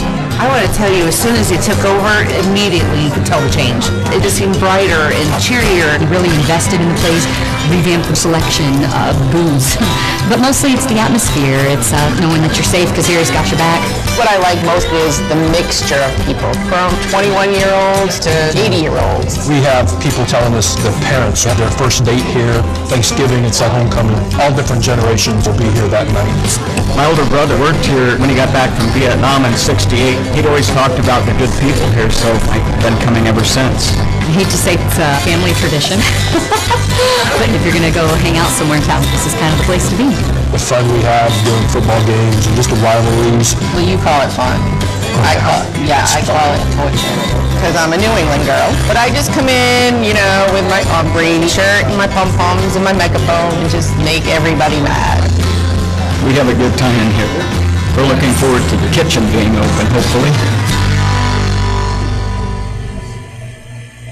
This June will mark our 4-year anniversary, and the kitchen is still underway. When we went to the building inspector, he's like, you've got to have architectural drawings, you've got to send it to state plan review. Seems like there's always an obstacle in the way. Not a day goes by, someone doesn't ask me, got the kitchen up and running yet? How long? What's the menu? What are you going to do? Have an answer for you. At first it was exciting, and now it's just like, ugh. So we can come this way. This area is going to be like where the waitress station is going to be. We've removed all the flooring. We've got a jump start on that. We've installed the exhaust vent. This was a big expense. On this side, we've got to finish the plumbing. Gas lines need to be run. Probably got about $45,000 worth of equipment. Another 10,000 or so to go would finish it out. It's scary not knowing how this is going to work its way out. I got bills to pay. I got payroll this week. There's been a couple sleepless nights. I work on tips. I mean, that's what you do as a bartender or waitress. But between 11 and 3, we've got people filtering here and there, or people come in and ask, do you have anything to eat? Do you have lunch? Well, no. Our kitchen isn't up and running yet. I just think that we get so many more customers. Harry'd be making more money. I'd be making more money. All together would just be great for Wabash in the long run. I think Harry and Judy's story is one that a lot of entrepreneurs would actually identify with. Because building a business almost always costs more than you expect it to, and most small businesses don't have a lot of capital to throw around. There's a reason that nearly 60% of restaurants either close or change ownership within 3 years of opening. It's just hard to make it work. Harry and Judy have made it past the 3-year mark, but they still aren't getting to run the business the way they want to. They don't actually have a restaurant yet. And getting to serve food isn't just important to them, it's important to the whole Wabash community. So I'm going to meet up with Judy to get the lowdown on Harry's Old Kettle Saloon. So how are things at Harry's? Is he pretty passionate about it? He is. It's something he's always dreamt about, having his own place. And he's made such a good name for himself as far as his creativity and cooking and stuff that people have been waiting for that. Yeah. And I think he does have a great reputation. Oh, he for does. cooking. Oh, he really does. He's a great chef. And right now he's traveling to Taylor University. Yeah, he's a chef there right now. And does he do that to supplement income, or because he just misses cooking, or what's the balance? Well, pretty much the whole income thing right now. He drives about an hour away, puts in a full day there, and then comes to the bar and puts in pretty much a full day here. I help out when I can, if I can, but I work full time. You know, when we first took over the kettle, one of my friends who owns a business said, make sure that you pay yourself first. Harry doesn't do that. He makes sure everybody else is taken care of, and then whatever's left. I hear that Harry will give people rides home if he feels like they've had a little too much to drink. Is that true? Yes, it's true.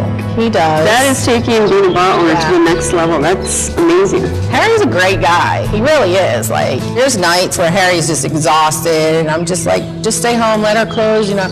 He will not. He refuses to let the bartenders be alone at closing time. He doesn't leave until they're driving off. He's very, very considerate like that. You both have full-time jobs, and then you're also trying to man the bar. Does that get to be a burden? I mean, we barely even talk to each other sometimes. I mean, it's, a week goes by and we're like, whoa, we need to like sit back and talk to each other for a minute. I think just really getting the kitchen done, it'll be a big stress relief for him. But I don't know, we just don't have time for it.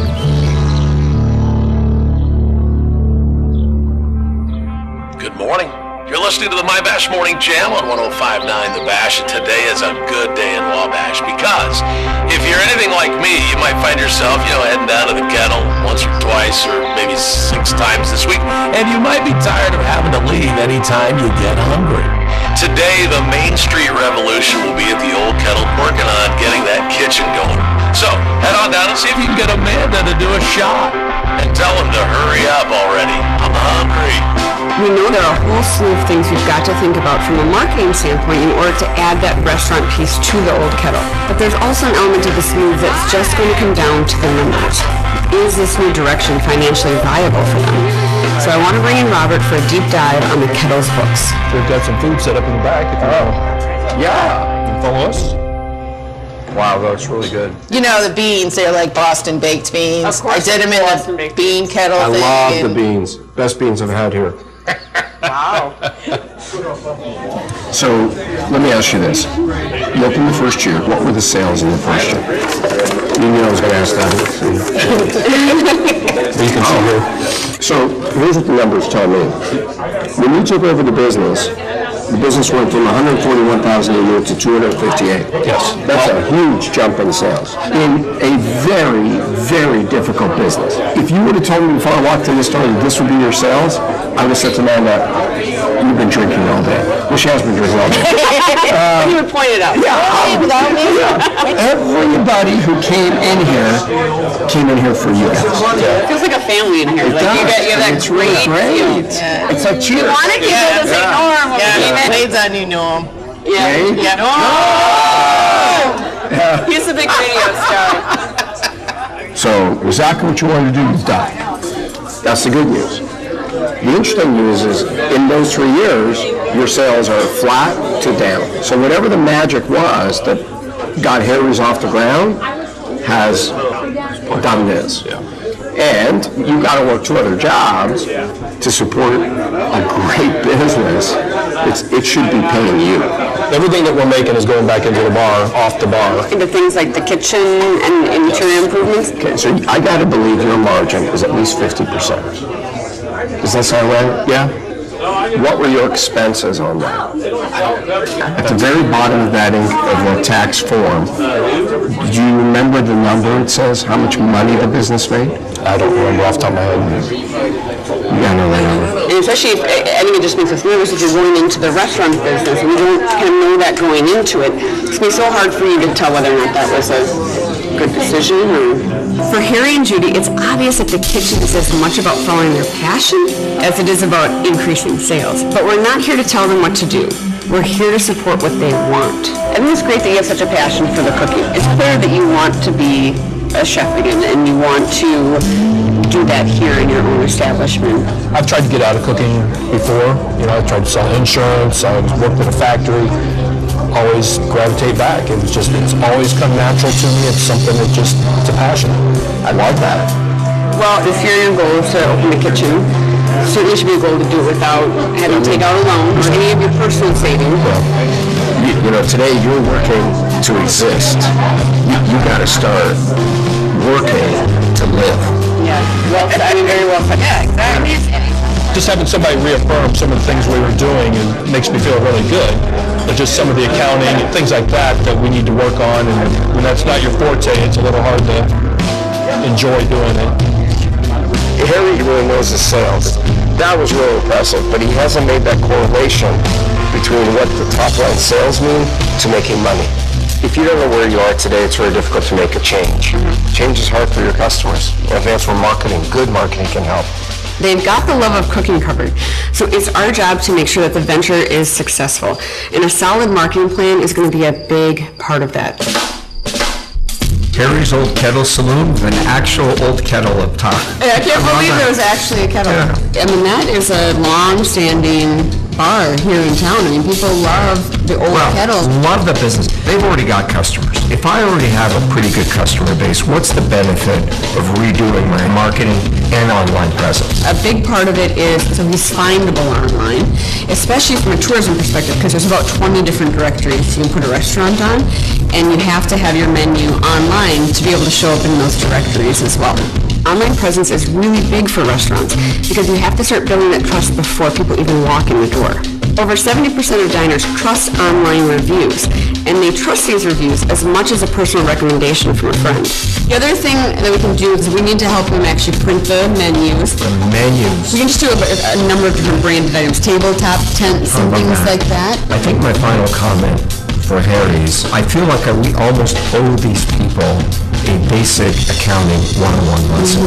And I'm not saying that in a negative way, because I didn't know anything when I started. But all these businesses are going to struggle to get to the next level without more accounting knowledge. We've got some good ideas about how to help Harry's make the restaurant lead, but ultimately it's all going to come down to execution. We need an entire team that can be collaborating on the marketing end of this while the contractors are building out the kitchen and Harry is prepping his menu. So that's where the deluxe team comes in.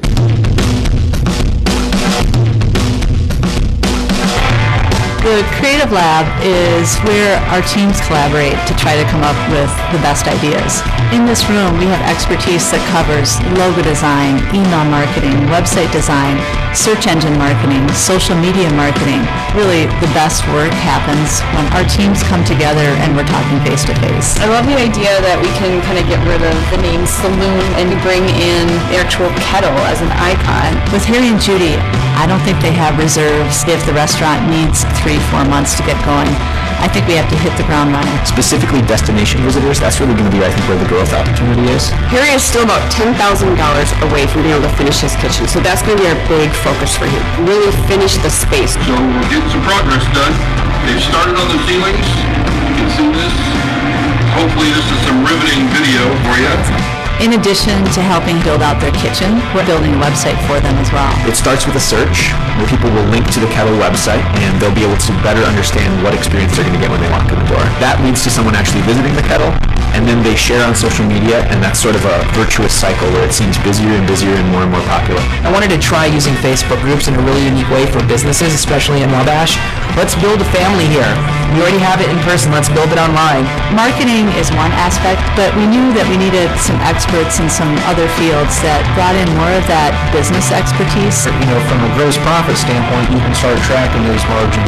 I think if he's just starting out, he needs a menu design that can be changed easily. Kim Bartman is one of the most successful restaurateurs in Minneapolis, so we want to pick her brain on Harry's. To me, starting with a smaller menu is maybe easier on you, but you're not really showing them what it's going to be right out of the gate. Okay. I want them to have to choose between 3 or 4 things that they want. In the past 10 days, his Facebook community has gone from 0 members, because we created from scratch, to over 1,600 people. That's huge, and it's just going to grow and grow and grow and grow. We're going to see this really pay off for the entire town. There they are. Oh, hey guys. Welcome back. Great to be back. Oh, good to see you. Sign? There it is. Yes. There it is. And Pub and Grill. Yes. That implies food to me, Amanda. It does. Yeah. Should we go show them the new kitchen? Let's speak of grill. Yeah. Cooking. All right, I'll show you. Here we go. Cooking. Look at this. Wow. Oh my gosh. So everything is hooked up, everything's functional.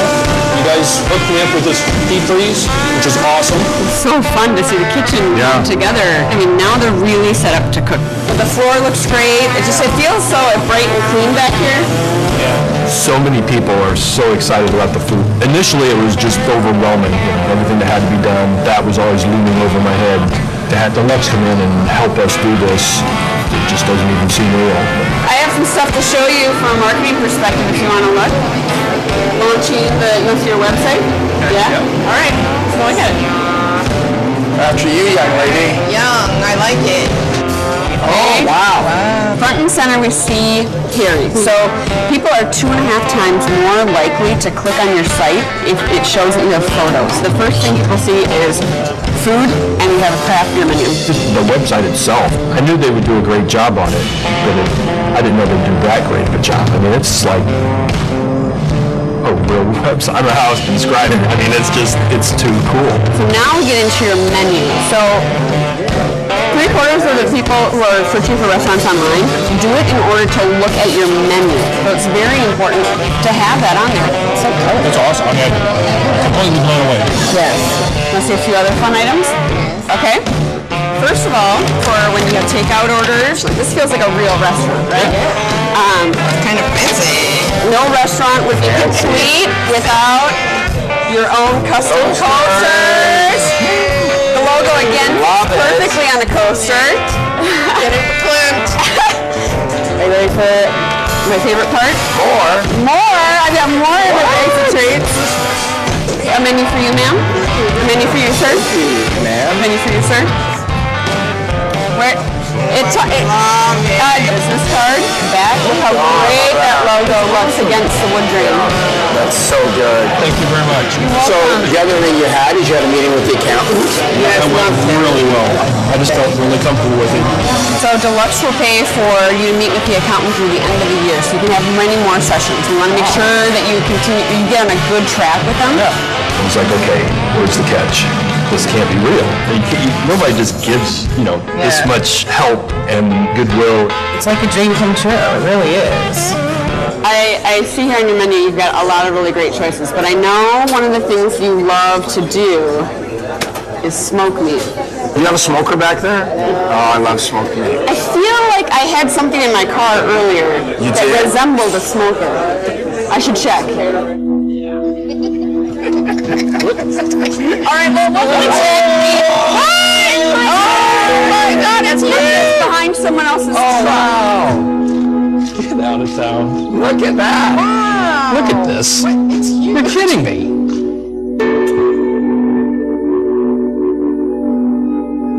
It was just such a great feeling. It's hard to put in words. It just warms your heart knowing, that the community is going to love this and they're going to come back and really support us. Things like this just don't happen to people like us. Just because we work hard for what we have. I was brought up by a single parent, 7 of us and 1 mom. We're all hard workers. And Mom instilled that in us. And so Robert and Amanda come in and do this for us. It's like, it's mind-blowing. Really, the only way we can pay him back is just be successful and work hard. Because, I definitely feel like we need to make them proud. People think I got to get lucky. I've got to be from a big town in order to have something good happen to me. Harry and Judy, by hard work, they're getting ahead. I love the fact that we can highlight those kind of stories because at the end of the day, that is the fiber of America. I think this is just the beginning of a whole new stage for them. Just like we're going to watch Wabash get greater and greater, I think we're going to watch Harry and Judy get better and better and stronger. Hopefully this will allow them to spend more time together, but both feel like they're actually living their passion and that they're not just working to make a paycheck, but they're doing something that they love around people that they enjoy. It wasn't about just kind of this one lucky moment. It was a culmination of who they have been as people. They deserved this.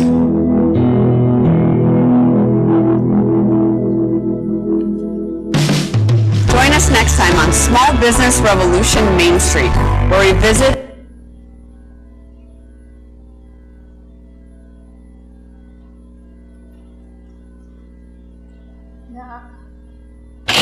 I'm going to be honest with y'all, the first time I watched this series, I cried.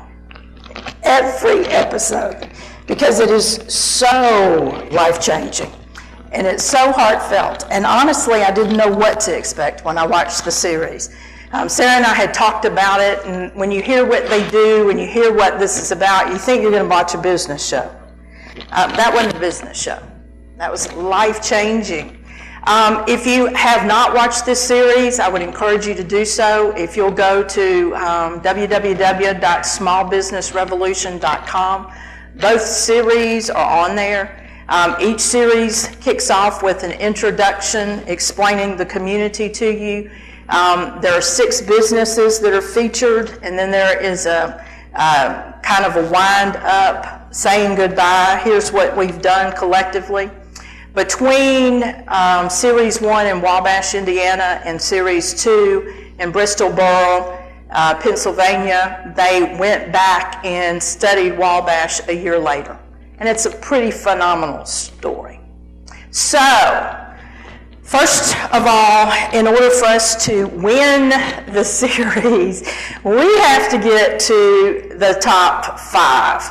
And so how are we going to go about doing that? Well, we need assistance on social media, Facebook, Twitter, Instagram, and learning about hashtags. So I'm going to, embarrassing yet again, because he makes an awesome story. Trey Job, our Managing Director of Public Works and Leisure Services, had no interest in social media. In fact, had doubled down and told me not happening.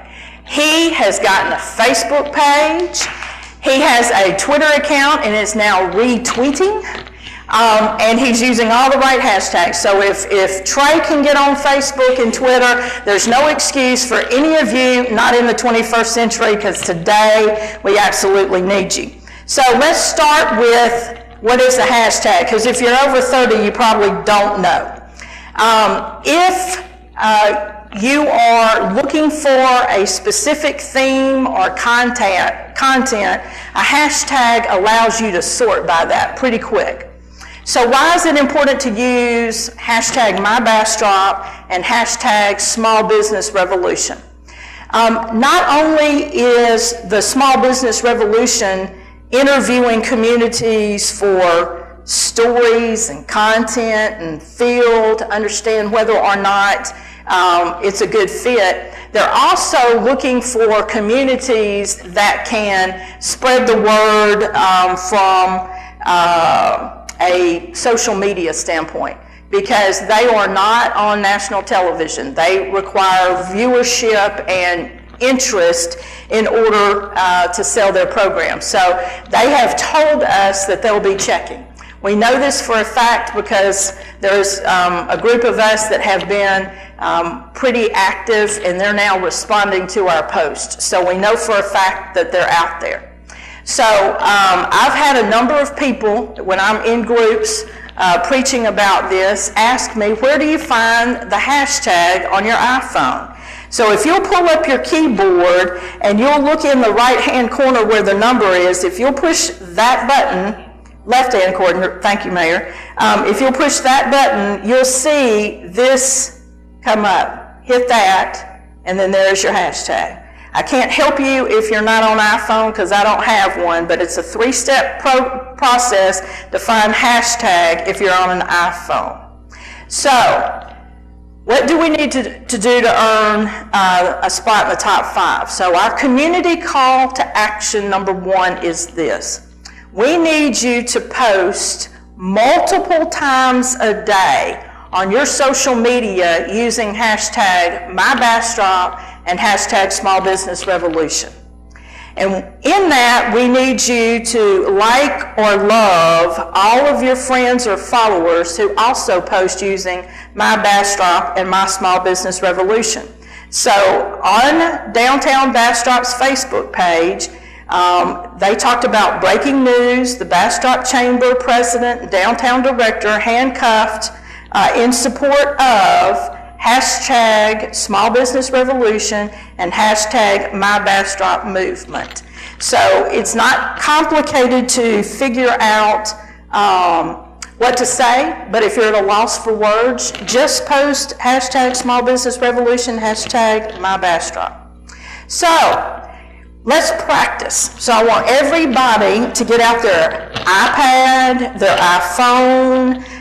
If you're at home, get out your electronic devices, and you can take a selfie. You can actually take a picture of council. If you're watching at home, take a picture of your TV, take a picture of your iPad, whatever the case may be, and I want you to post on your social media.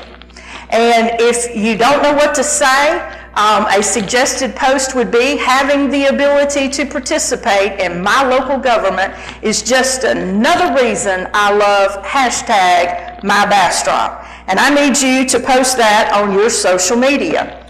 And so this is an example Saturday night. And I will tell you that I'm active about it, and if you're on my Facebook page, you know this. I had several people go, oh wow, you were really busy this weekend. No, not any more than normal. I just told you everything I did. Hashtag My Bastrop, hashtag My Small Business Revolution. So Saturday night, not only did Councilmember Nelson go to the opera, but so did my husband and I. So I used that as an opportunity to say, seeing people you know wherever you go in town is just another reason I love hashtag My Bastrop. Lyle is here enjoying the Johnny Cash show at the Bastrop Opera too. Hashtag Small Business Revolution. So again, wherever you are, whatever you're doing, that's an opportunity to post. So please, please, please practice and do that now. The community call to action number 2 is we need you to tell everybody you know to post multiple times a day on your social media using my hashtag, MyBastrop, and hashtag Small Business Revolution. And by everybody, we mean family, colleagues, classmates, distant cousins, customers, vendors, and all of their social media friends and followers too. And we need everybody to like or love their friends or followers who are also using those hashtags. So, community call to action number 3. We need everybody to search Amanda Brinkman on Facebook, Instagram, and Twitter. And please like and follow her pages. This is what it looks like on Facebook. And for those of you that are not well versed, you will push that button, and Amanda will show up in your news feed. If you are on Instagram, you click that button right there, and if you're on Twitter, hitting that blue button right there, you will follow her as well. The call to action number 4 is we need you to search Small Business Revolution on Facebook and Instagram and follow them. If you're on Twitter, it's Small Biz Revolution. Call to action number 5 is to search the Deluxe Corporation on Facebook, Instagram, and Twitter, and like their pages as well. The 6th call to action that we need you to do is to go to the Small Business Revolution Facebook page and search for the 2 videos that they did on Bastrop.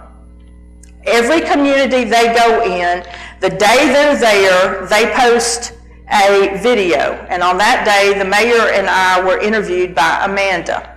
3 days later, they post a montage of their visit of My Bastrop. We need you to watch it not once, but often. Because we get counted based on our views. And the video as of Sunday with me and the mayor only had about 6,500 views. And our community Facebook page only had about 12.2 views. I mean, not our Facebook page, but our video. And about 3 days before, it was right at about 9,000. So we got a lot of looks over the weekend. We need you to like them, love them, and watch them often. Here's why. As of Sunday, 4 of the 10 cities had both videos posted, and we were in 4th place. 4 out of 4. Aberdeen, South Dakota, I'm going to tell you from a social media standpoint, is the team to beat. They have 28,000 viewers. We had 18,700. We're 10,000 votes behind.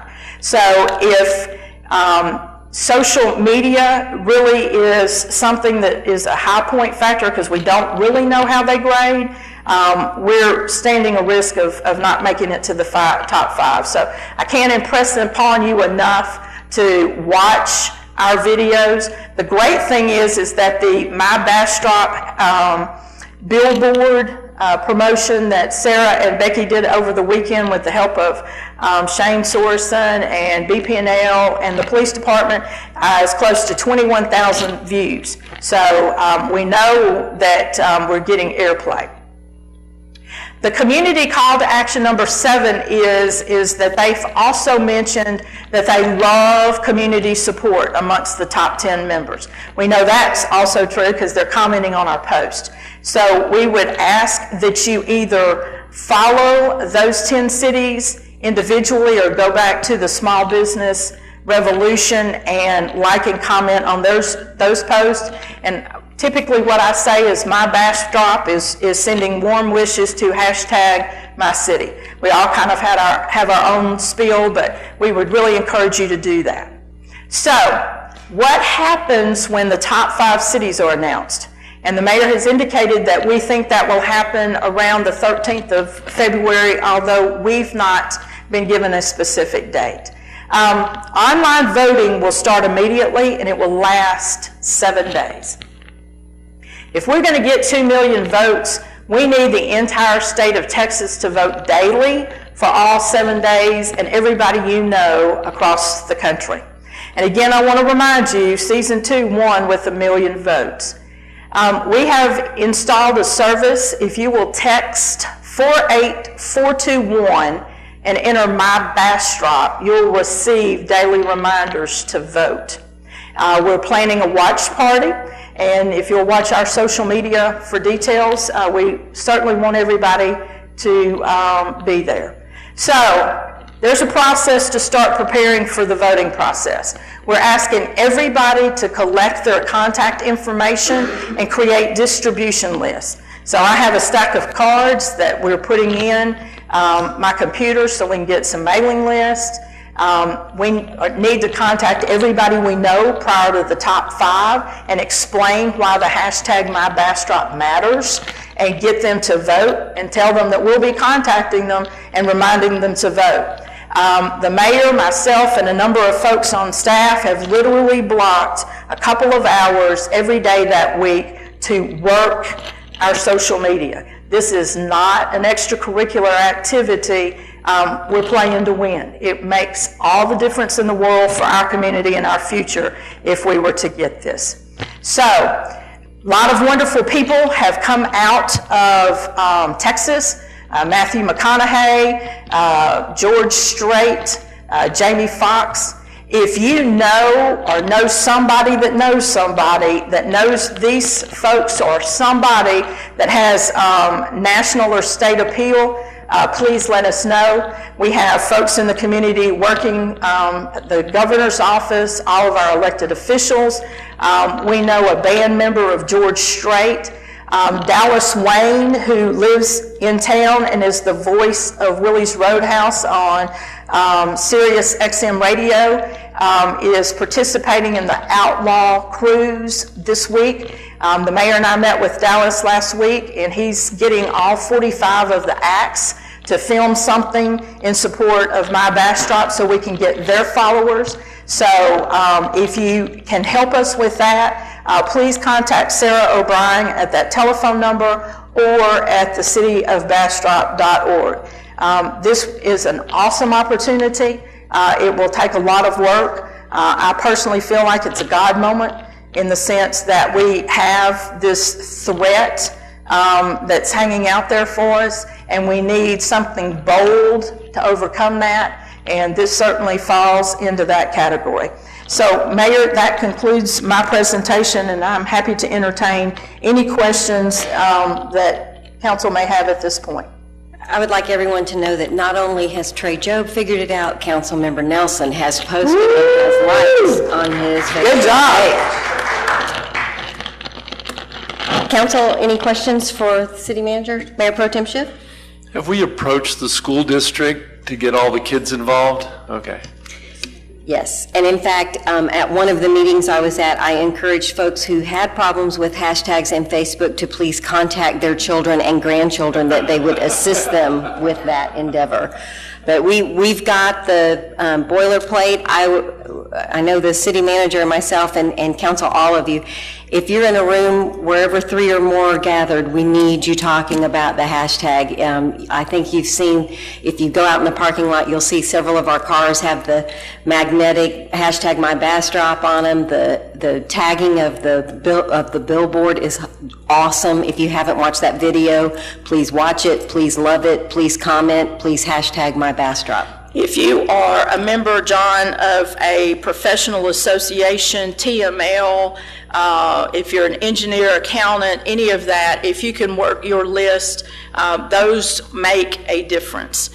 So we really can't impress upon it enough. If you did not get if you're present here tonight and did not get your picture taken on the way in, there's a Small Business Revolution screen right outside the door. There'll be folks available to take your picture with your device so that it's easy to upload. And again, hashtag MyBastrop, hashtag Small Business Revolution, like your life depends on it. Thank you very much.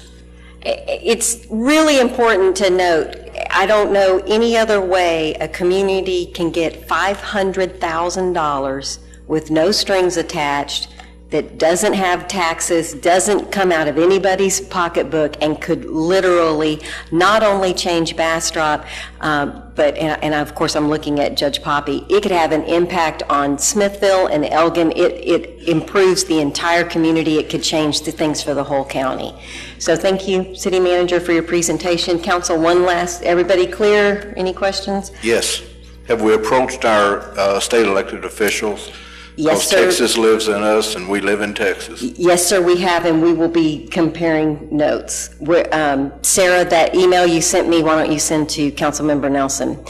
Because, yes, thank you very much, and we want to make sure we see some things happen. But Councilmember Nelson, I think the more the merrier. If you've got Yes. contacts, call them, and that way if they get 2 or 3 calls, they know we're real serious and need the help. So I don't think it's a one-time, I think it's Not at just all. pick up the phone and call and ask. The calls are going out. Excellent, and Sarah will help you. It will be nice. You've already heard about this, and I'm telling you know, so you'll know where we are and what's going on. So we're on a mantra these days, and if this is driving some of you crazy, it'll be over by the middle of February, because we'll make top 5, and then we'll start talking to you about voting, and that takes a week. So it's really, really important. Okay, we are moving down. I'm going to do it's 7:41. Are you guys okay with keeping going, or do we need, okay, everybody's saying yes. All right, Sean, you're on. We're at 7A. We're at staff and board reports. Receive a report from Bastrop Economic Development Corporation. Mr. Kirkpatrick. So as part of this staff report that you saw, we're going to try to be more transparent with the public and provide y'all a list of what we're going to be talking about in advance, so that we're able to put the slides together and have those in your packet. And so it's on your agenda, it's presentation of my staff report, but when you look at the staff report, it actually has a title and goes through the list of what we're going to be visiting about. I got a little bit of grace from the city manager this time, because this is the first time I got an extra day to get this loaded into the shared drive, and I appreciate that, so that we could get it put together and get it loaded. And so we are also going to be moving this report to the first meeting of the month, just to be able, the city has Linda's put in place standard operating procedures for assembling agendas, and in order for us to comply, to be able to do that, we need to move to the first meeting of the month versus the second, because the EDC board meetings on the third Monday of the month traditionally, or the fourth Monday in January and February, which puts us too close to y'all's meetings. And just from an open meeting standpoint and posting an agenda, we need those additional days to be able to give good transparency to the public about what we're going to be talking about. And so we had the December 17th meeting and the January 28th special meeting. The Good Soul Brewing project is closed. That contract is closed. Agnes Street extension resolution in December. We were in the process of still getting the seating agreement signed, and it's out for signatures. And that resolution had a time limit on it, so we needed to extend the time limit on that. And then we assigned our voting. The board assigned the voting rights for the one lot that we own in Pine Forest, Unit 6. We want to go through some of the projects that we have ongoing. The downtown trail expansion, we were scheduled last Tuesday to meet with TxDOT. There's an opportunity for us to keep Bastrop County beautiful. Receiving a grant from the governor's office and TxDOT administers that. There's a chance to use that with this project. That meeting had to be postponed, and we're waiting to reschedule that. And so we're still at 90% plan set, which means the plans are 90% complete, and we're working on making sure that we've got all of our funding sources in place beyond ours. It's a fully funded project from the EDC, but with our funding, it takes us out to FY 2019 to complete it. There's some other funding sources that we can get in FY 2018 to complete the project earlier, which would free that money up in FY 19 that's allocated for this to possibly use it for some additional trails down the road. And so our next steps is we've got to get the TxDOT approvals and start that review process. Once we get all of our funding sources solidified in what we're doing there, bid set preparation, so we're ready to go out to bid. And then we have 2 right-of-way issues out there on Highway 71, one at the gas station on 71, and then one at the hotel there. The one at the hotel is a drainage issue, so we're actually going to fix the drainage issue that is related to some of the previous TxDOT construction, and we'll get that taken care of.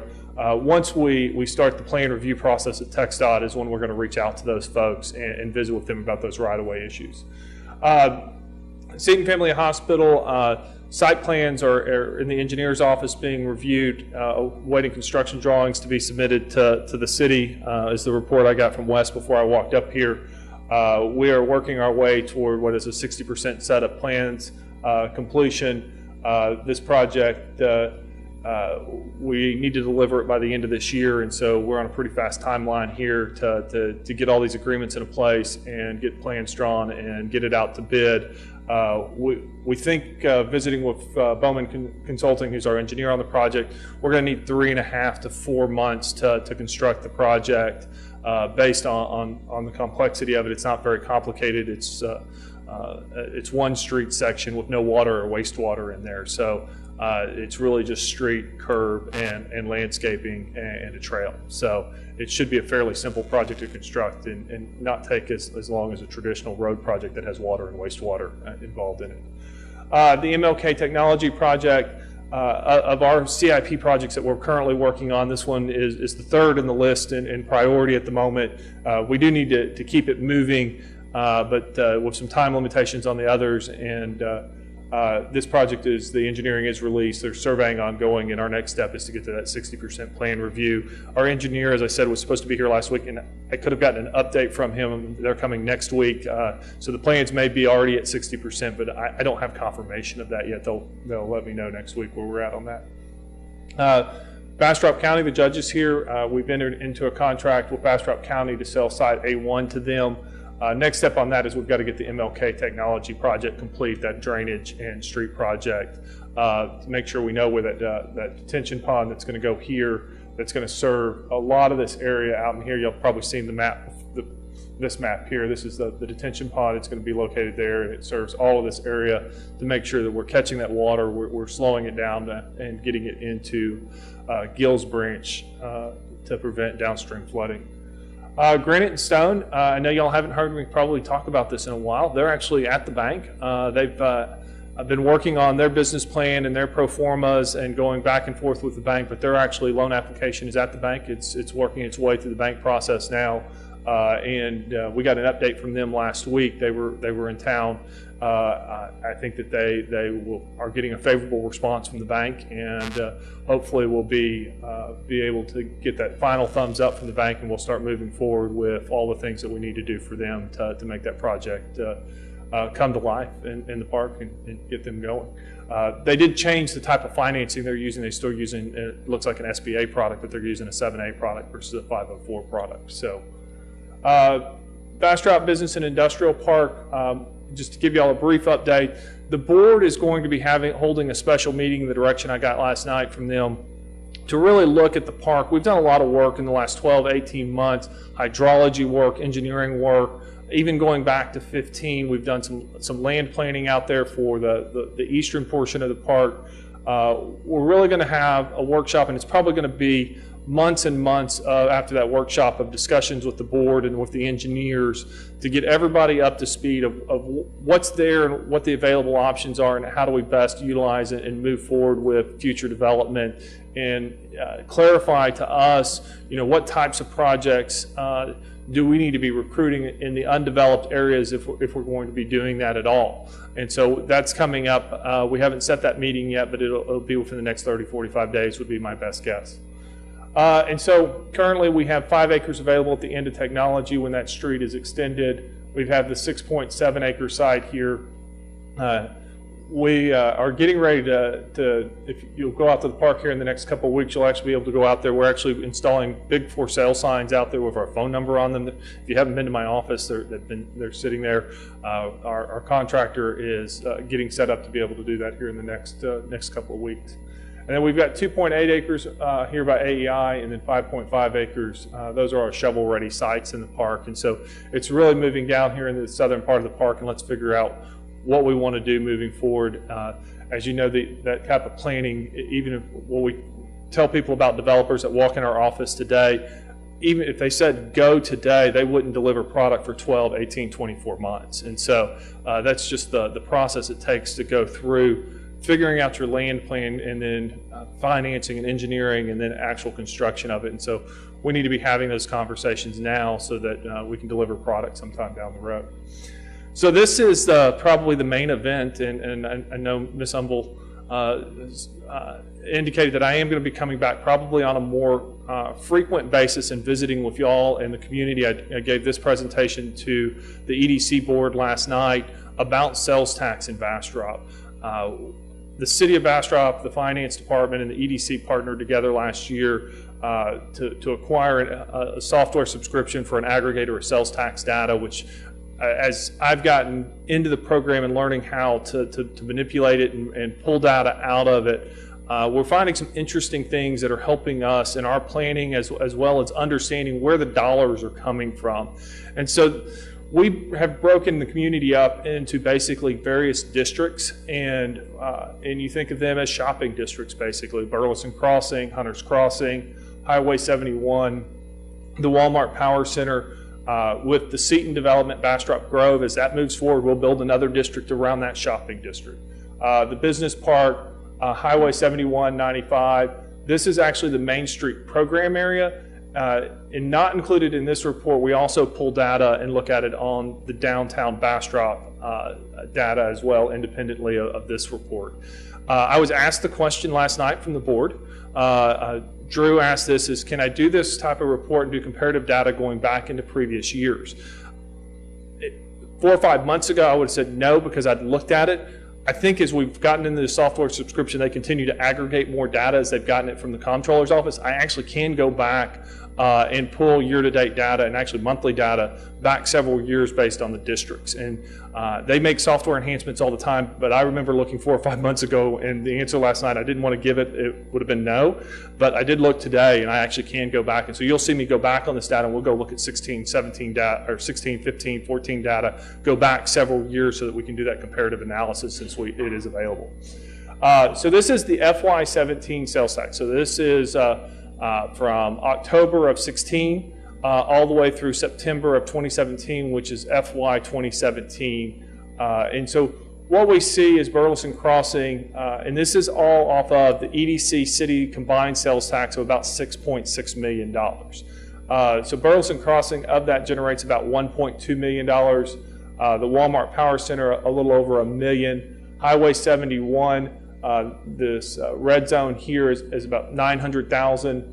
Hunters Crossing here is a little short of $800,000, and then the 7195 intersection up here at $409,000. And then the Main Street program area is $308,000.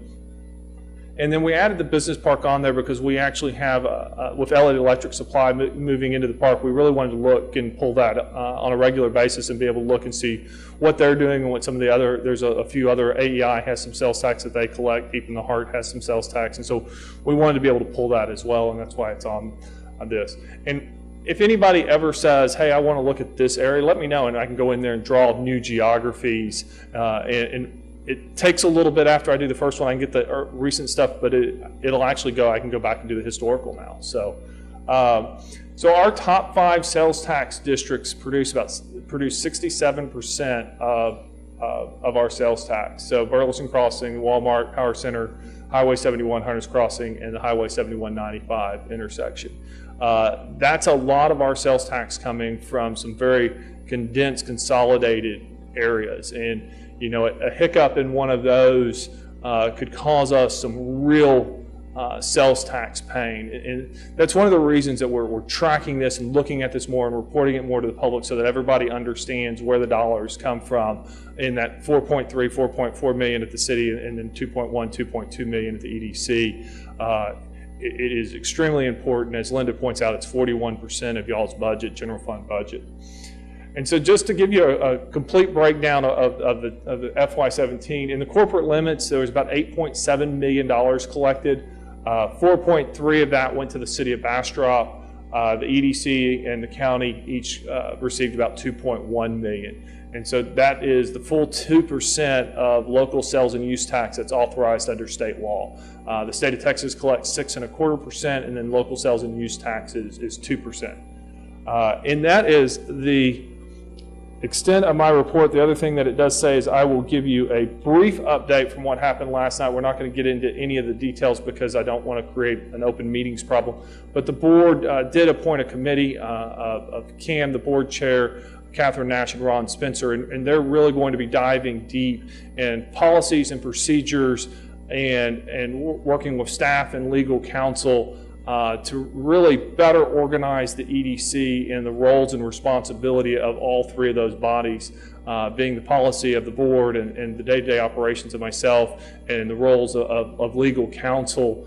And a lot of safeguards are going to be put into place that are going to allow the public to know that they've got the surety that the EDC board is managing its policy and is holding its executive director and legal counsel accountable and delivering a good product to the community and being responsible with it. So that's the brief update from last night. I do want to, as part of this, we are supporting Small Business Revolution. I'll give you a full update on it, but the 2018 launch has gone live, and so you can go sign up for our small business seminar.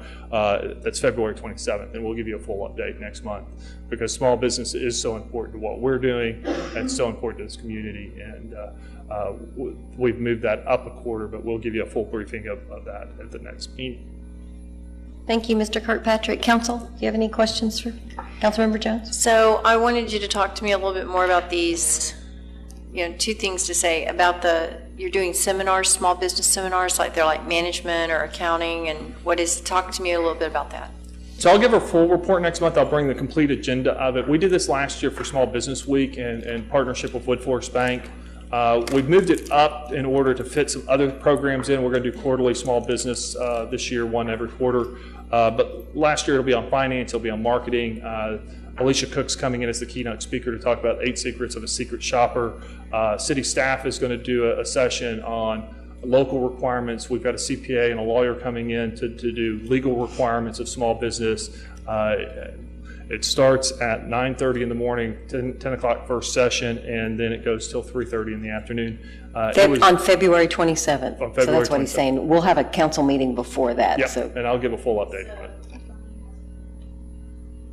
Let me ask you this, because I'm also a small business owner, it's hard to get away, but had you thought about maybe tailoring some of that and actually taking it to the street and letting small businesses sign up for that and maybe going in and visiting and then customizing what it is that you have to say and helping people maybe with areas that they might need help with, whether it be accounting or marketing or something like that? Is that a thought that you had had? So our small business program is actually one of the last programs that we rolled out since I got here, and there may be other programs that come along. So at the moment we have the four programs that we have this year that are rolling out, but what we're really working on this year is developing a small business guide with all the resources that folks need. And anytime that somebody has questions, we provide more technical assistance in that space. So somebody can pick up the phone and call us and go, hey, I need to work on my business plan, and this is the type of business, and then come in and sit down, and we'll point them to the right provider of services for that. We don't write business plans. That's the Small Business Development Center in San Marcos. Big Austin does that some. SCORE does that here locally with Phil Loeb, our local rep. And so we're here to help coordinate where it is. But if somebody has issues, call us, and we definitely want to work with them and help them navigate the system, because we had a small jewelry maker in our office that's going to do pop-up shops, and she just wanted to know, where do I start? And we're glad to do that for folks. So I guess the thing is, and if you can make that information available to small businesses, I think that would be great. Yep. I don't know what you've done to do that, and I don't know if that means personal visits, but it's not like we have that many small businesses in the community. You would be surprised. We have, I don't know what the number is, but it is fairly significant, in the hundreds. So visiting them one-on-one, what we're going to do is be disseminating. We did talk to our website designer last week about maybe for small business building a microsite just for small business. That's going to take some time to deploy, but we've got to get the resource guide put together, because that's the material that's going to go populate that. And then our By Bastrop and Bastrop EDC feeds, that's how we disseminate a lot of information. We do a little bit of Twitter, a little bit of LinkedIn, We've got a pretty good email list as well of folks that are interested in what's going on. So if somebody has anything that they need, refer them to us, tell them to come see us. If we're not the right folks, we're really here to provide technical assistance as well as actual assistance to our small businesses and our big businesses. We love to hear from them too. And we do BR&E visits throughout the year. Every month we're going out and visiting with local businesses, and we visit with a good number. And if there's somebody in particular you think we need to visit with, shoot it to us and we'll reach out to them. We get those kind of requests all the time. Council, anybody else? Thank you, Mr. Kirkpatrick. Thank you. Okay, we are on item 7B, receive monthly report from Visit Bastrop. Mr. Lockett. Good evening. Thank you, Mayor and members of the City Council and Madam City Manager. I'd like to start with Visit Bastrop's support on the small business revolution. That is probably, I have to join with the City Manager in stating that is probably one of the most important things that could happen to us. Not only does it help our product and the visitor experience immensely, and it gets us out of the gate in taking that visitor experience and transforming it sooner than later. It brings us that national television exposure. You cannot pay for that. You cannot buy it. And that is the quintessential goal that will give us national recognition. So we'll be asking the state of Texas, all of our associations, all of our state groups that we belong to and we support in our industry, whether it's the meeting side of our business or the transient leisure side of our business, all of our hotel partners, everybody to get behind this vote. So as we transition and as we get into the top 5 of the small business revolution, we will be committing to driving that national vote for the top 5. So we are on it. And we are aggressively moving forward, and that's our commitment to you and the city of Bastrop.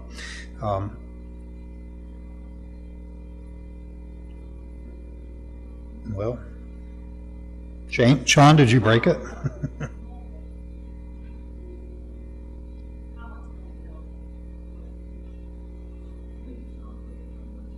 Yeah, I'm going to blame it on Sean. John, you turned it off. Let's see if we can get it going now. So this is our President's report, and as Sean mentioned, in order for us to comply with the reporting requirements, it caused us a little bit of an adjustment for this month, and so I have a little explaining to do in this regard. So the first thing that you'll see is you're seeing October data. The data that's collected for our hotel occupancy tax is by a third party. They do not report that information until the third week or a little later in every month for the previous month. So this October data is the data that was available to be able to present to you at that time.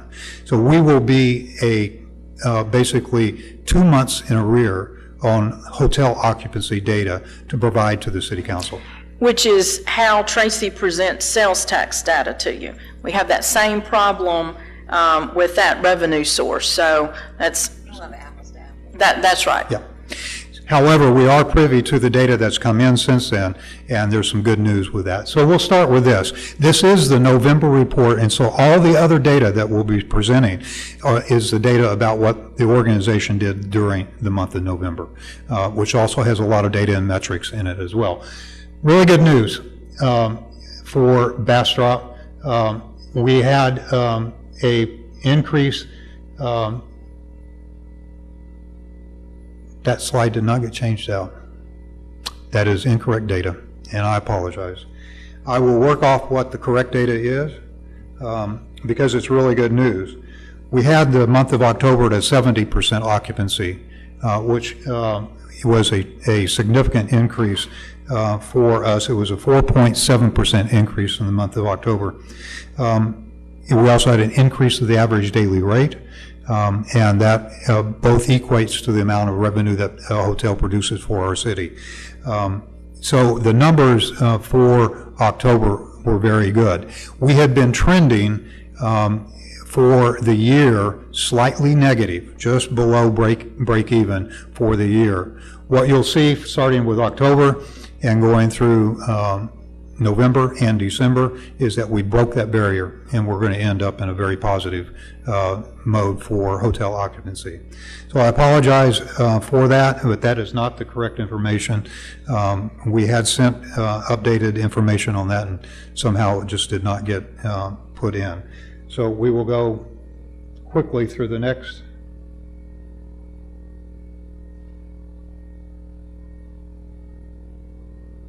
We'll go into our convention sales and efforts. So again, starting up, our office or organization started in October, so this is just out-of-the-box sales efforts that Shane has been doing on behalf of the organization. So you can see that obviously we have a relationship with the Hyatt. They are the predominant lodgers tax, hotel occupancy tax generator for the organization and for the city. And we did, out of the box, bring in a group of 450 nights, potential, and 690 with the leads that we generated for the Hyatt. These are some of the things that Shane has been doing.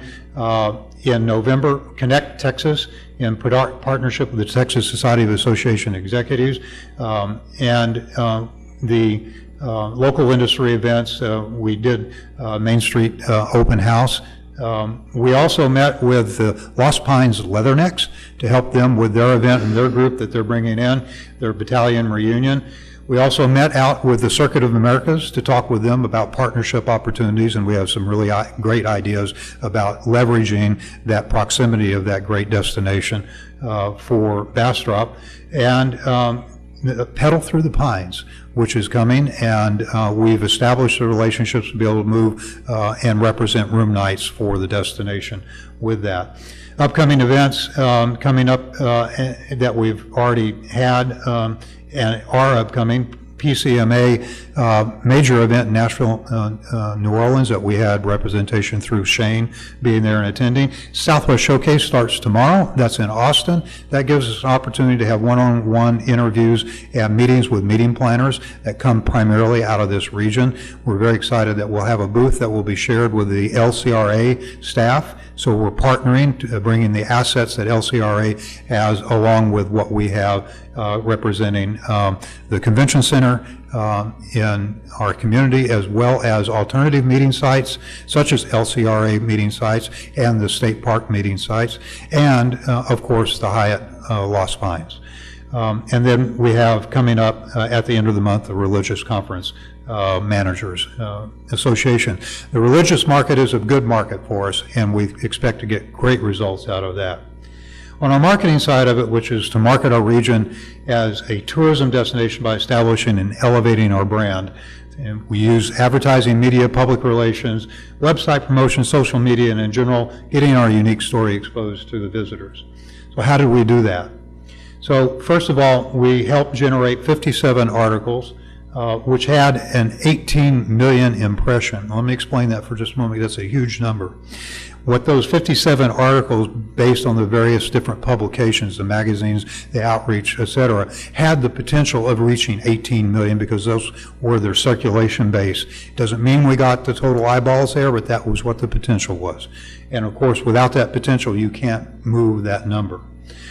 We submitted calendar listings to all the outlets across the greater Austin area, which included our Lost Pine Christmas events, First Friday Art Walk, the Wassel Fest Show Day, Lighted Christmas Parades, the Farm Street Opry, Holiday Homes Tour, River of Lights, Ugly Sweater Pub Crawl, Lost Pines Cookie Crawl, and all shared on listings on Austin 316, Austin American Statement, Austin Monthly, Culture Map, et cetera, really getting the word about what's happening in our community.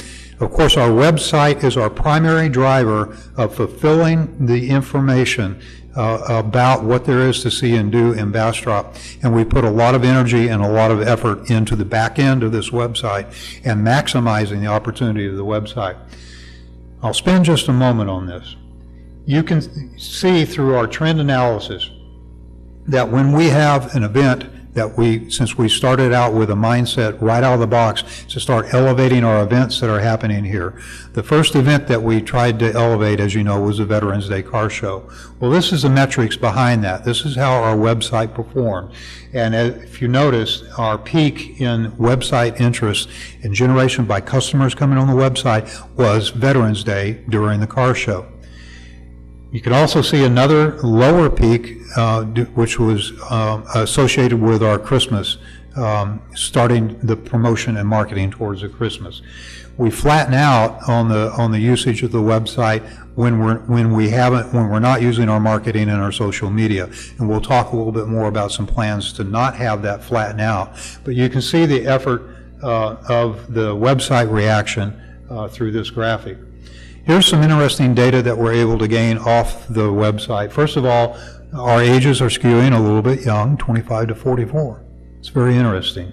And it's skewing female. That's not a surprise because nationally, the decision makers who make a decision about where our families go, what we do as a couple or whatever, is in the hands of the ladies, and they make those decisions. So this is also trending very appropriately. Here's where we're getting the most activity from: Houston, Austin, Bastrop. Casa Adobes is where our website was born, and we haven't backed that out yet. So that's them coming in and helping us manage the website. So you can take the Casa Adobes out of the mix. So the next one is Dallas, then San Antonio, and so forth. So that's where our traffic is coming from. And it's not too much of a surprise. We knew coming in that our primary markets were Houston, Austin, and San Antonio area, and it's showing to be the case. Here's what's really interesting to me as a marketer. The majority of the use of our website is not on a desktop. It's on your mobile phone. 67.8% is on the mobile phone use. So it shows that the small screen, the third screen, whatever you want to call it, has really become dominant in terms of helping drive people decisions in what they're using. Of course, desktops are still there at 27.6, and tablet has a small ratio there. That's interesting because if we know what people are using to access our information on, we know how to tailor and design the information much better for their use. So this is what our event side, we have 180 new and reoccurring events on our calendar of events website, and we're going to try to double that in the very short term. This is probably one of the most used pages on our website. So you can see when you come into it that it lists it on a calendar by the month, by the week, by the day, however you want to search it, it's searchable. You can see some of the things that in November that we were promoting, and obviously as we were coming into the holiday season, a lot of it was about the Lost Pines Christmas celebration, but we're also promoting out in advance. Yes, Mayor? I'm sorry, I have a question. So it says Facebook 17 posts. Does that mean in the month of November you made 17 posts? I'm going to ask Ashton real quick because that's correct. Okay, so I'm not a marketing expert, but that seems really low. 17 posts from Visit Bastrop on Facebook in the entire month of November. That's correct. That doesn't include the other side of things, but the posts that we're making are not just one-offs. These are very detailed with video presentations as well as detailed information on it. So it's not, we're posting a little bit differently on that, but you will see that grow as we go forward. So when I was going through the packet and when I saw that, just a suggestion, I'd like to know what the goal is. And did you meet that goal? So how many, it's the end of January. How many posts do you think you're trying to have done in February? And then I would like to see, did you do that many? Did you do more than that?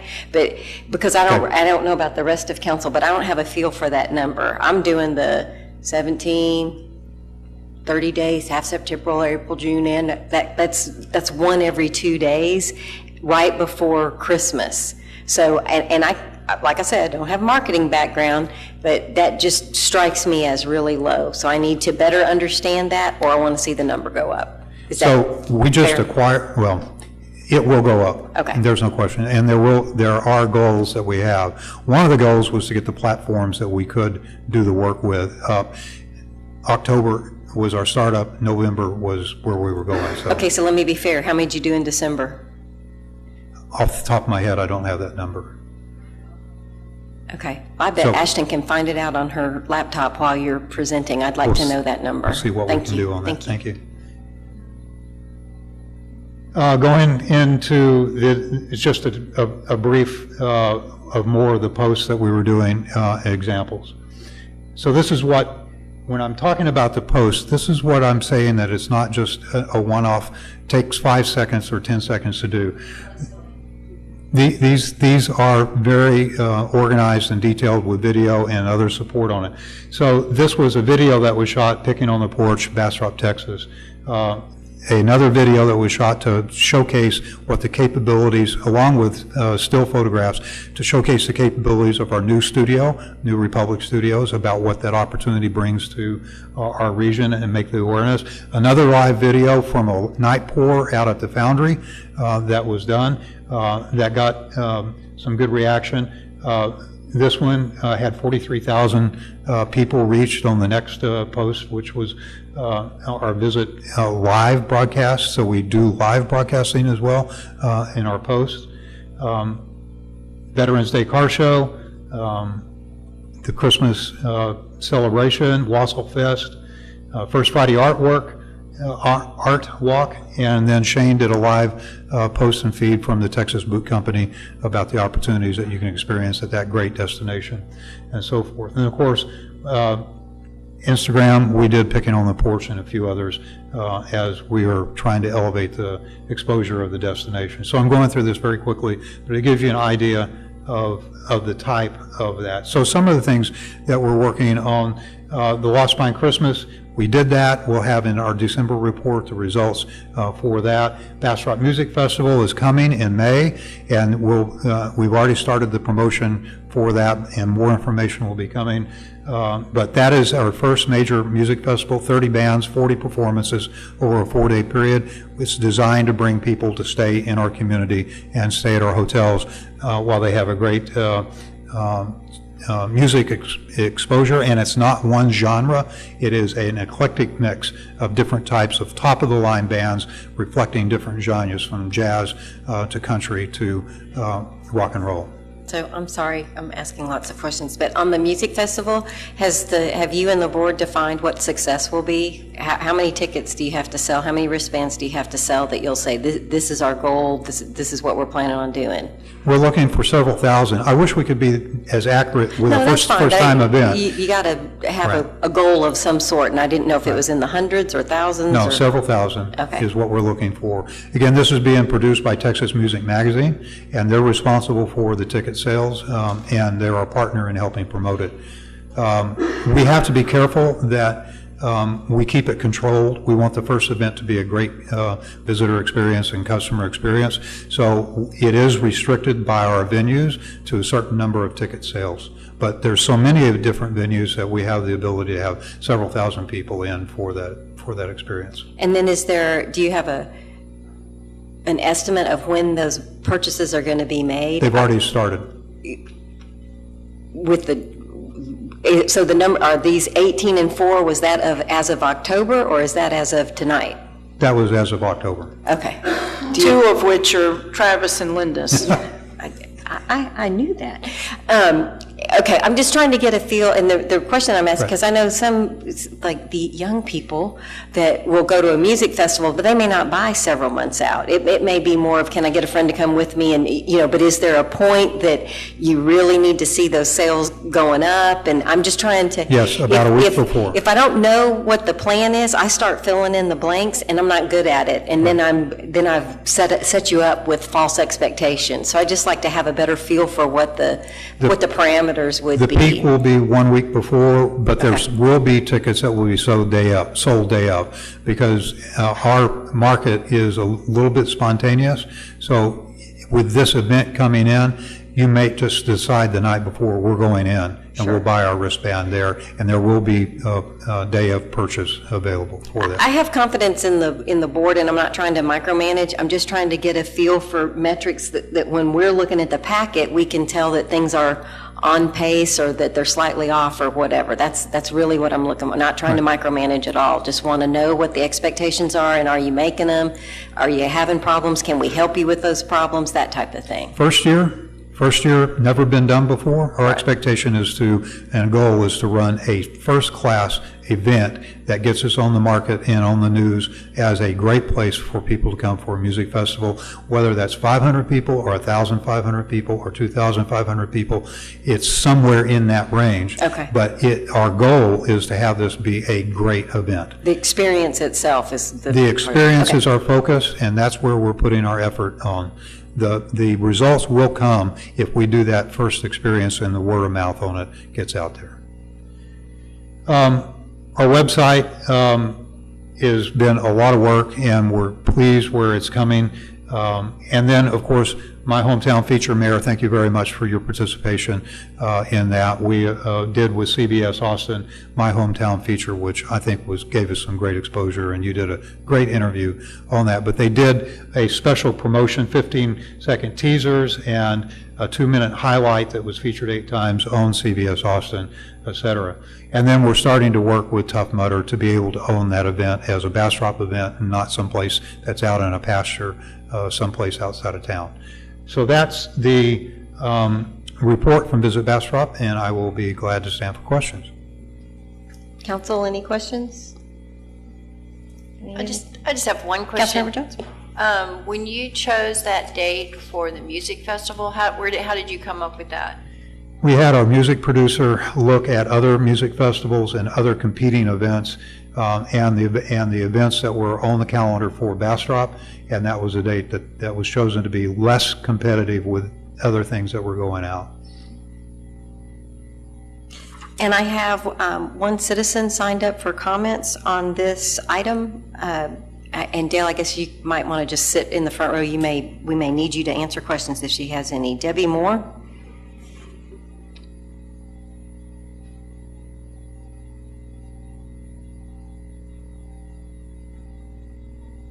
Thank you, Mayor, and thank you, Dale, for that report. A lot of us have been involved in the using and promoting of hot funds and events in the town of Bastrop for a long time. I've learned a lot tonight. But I'd like to go to the board meetings from time to time and learn about the process. And I just saw a brand up there. I don't know what that means. Are we going to do another branding process? But I couldn't find out who the board members were or where they went and where they meet. So hopefully that'll be on your website or. May I address the question? Absolutely. We want to answer questions. Thank you. Yes, it will be on our website. The website is designed for the visitor. It's the primary focus for visitor experience. And one of the steps that we want to be able to do is to have a section that won't intrude on the visitor experience. The visitor doesn't care when our board meetings are, and they don't want to see when Rotary clubs are meeting, and et cetera. So we've got to keep the purpose of the website pure in that regard. But we will be listing the board, we will be listing the staff in about the organization's tab that is under work right now, as well as listing the location and the date of the next meeting. Now, we do follow the Texas Open Meetings Act, and we do post that information in accordance to the Open Meetings Act about where our meetings are, et cetera. So the meetings are open, and they are posted in that regard. But we are. They're posted here at City Hall. At City Hall. Yes, and I think it's picked up other than that. Debbie, you raise a great question. One of the things that we do and have done recently, thanks to Andreas, is a lot of our boards and commissions were not intuitive because they were on multiple pages. So we have changed our website. Boards and commission, the city council is on its own page, but there is a board and commission sidebar with the rest of them.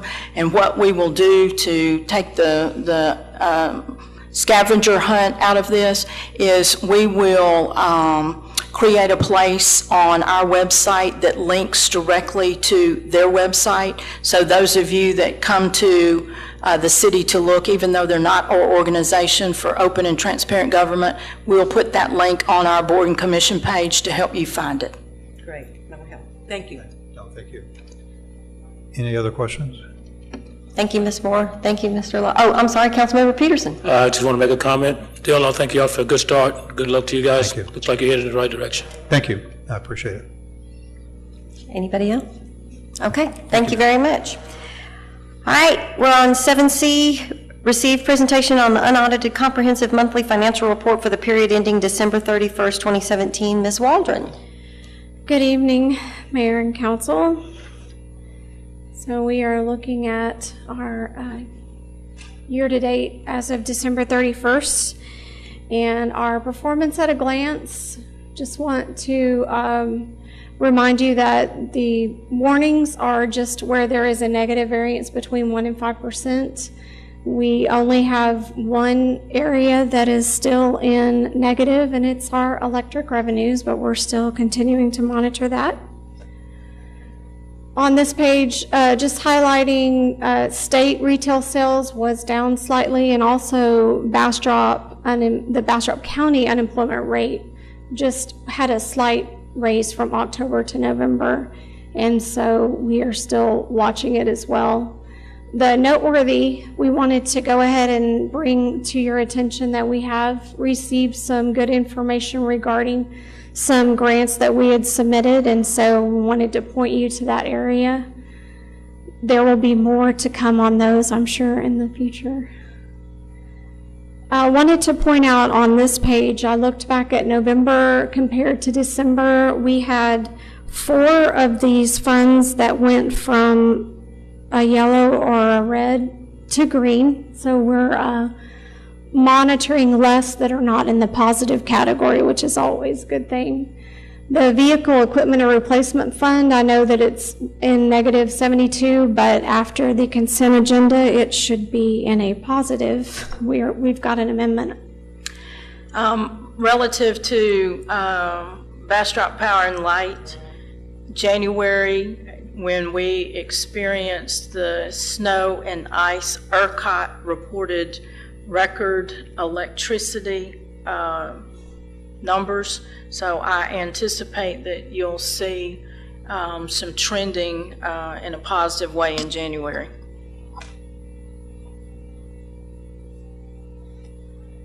On the expense side, we only have a few, actually it's the vehicle replacement on the expense side, the budget amendment, thank you, you were looking at me.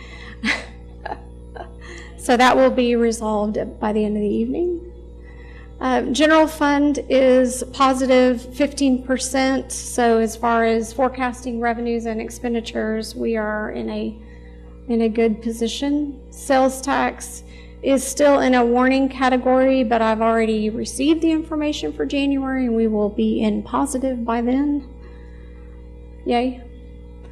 Property tax revenue, we are, I had a note, hold on, 2% below forecast, so hopefully my January forecast will come in a positive light, but as we've talked about before, this is our first year to forecast, so we're doing some water and wastewater revenues. This fund is also in a positive variance of 6%. Water wastewater revenue is slightly behind forecast, but I have no doubt that it will catch up on itself. It's less than 1% negative variance. The electric fund as a whole is a 2% negative variance, but we have been, obviously if we continue to trend low on the revenue, we will also monitor the expenses to make sure that we don't go out and do any kind of capital activity if we're still trending behind in our revenue. The one comment that I want to make about this, and Tracy has commented on it a couple of times, but electric is cyclical with the weather, and we can't treat these funds like you can take the total revenue and divide by 12 and they be on point. So as we do this, we'll better refine and come to understand is it winter or summer that drives this or something other than that? So this is the third or fourth month she's gave this same speech, which could leave you with the impression that there's a problem with BP&L when there isn't.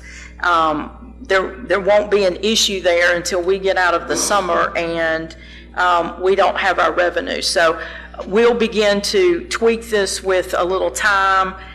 So I don't want us to inadvertently be creating an issue that isn't an issue. They're just numbers on a page at this point. Thank you. Ma'am, can I ask a question? Mm-hmm. Absolutely. I guess I'm not reading the graph right, but the first October number, the expense goes up to 800,000. And I don't see that on the left-hand side. On this graph right here? Uh-huh. It doesn't relate back to the numbers on the left-hand side. Are they It's not only supposed 400. It's not 800. He's on electric fund revenue, and you're on hot sorry. tax. Electric fund revenues versus expenses. Okay. Revenues versus expenses. Right, they're both almost reaching 600,000. That's October. I'll take a look at it, but I think it's. I'll visit with you. Yeah. Go back. There we go. He's saying October, the red bar is 800,000. Oh, I may have an issue with this. I'll Well, have to look at my. I think is the red bar intended to be expenses? Yes. Okay. In that, there could be transfers, there could be equipment orders. I think the graph has a problem. I think I have an error on the graph, so it's fine. His point is that the red bar is 800,000, and if you go over to the chart, Yeah. the expense is 575,000. I think there's just It's an error on that graph. That was I'll get- my only question. I'll get it fixed. Thank you. Yes. Okay, hotel occupancy tax. And so this one actually is hovering around a 5% negative variance. I do believe that with Visit Bastrop's efforts and just the forecasting model, we will start seeing that become positive. And then also, that's it. I've added the legal breakout at the end as requested, and so if y'all have any questions, that is the financial report. Council, any questions? Councilmember Jones, you had made the request for this last month. Did this meet your request? I just have some things I'll talk to the manager tomorrow. I have some questions that are not appropriate here. Okay, thank you. Anybody else? Okay, we're moving on to 7D, receive presentation on the quarterly investment report for the period ending December 31st, 2017. Ms. Waldron. Oh, all righty. Okay, well, I'm just going to verbally, you have it in front of you. From the end of September to the end of December, our net change increase was $2,316,276. And this is mainly due to an increase in interest, but also the property tax payments coming in. And we made almost $80,000 in interest for the quarter, so the economy is helping us as well. So the detail behind all the investments is in the report. It's on page 77 if you're at home and desperately looking, and council, it's on page 77. Do you have any questions for Ms. Waldron? Good job, Ms. Waldron. Thank you very much. All right, we're on item number 8, citizen comments. Do I have anyone signed up for citizen comments, Madam Secretary? All right, Debbie Moore.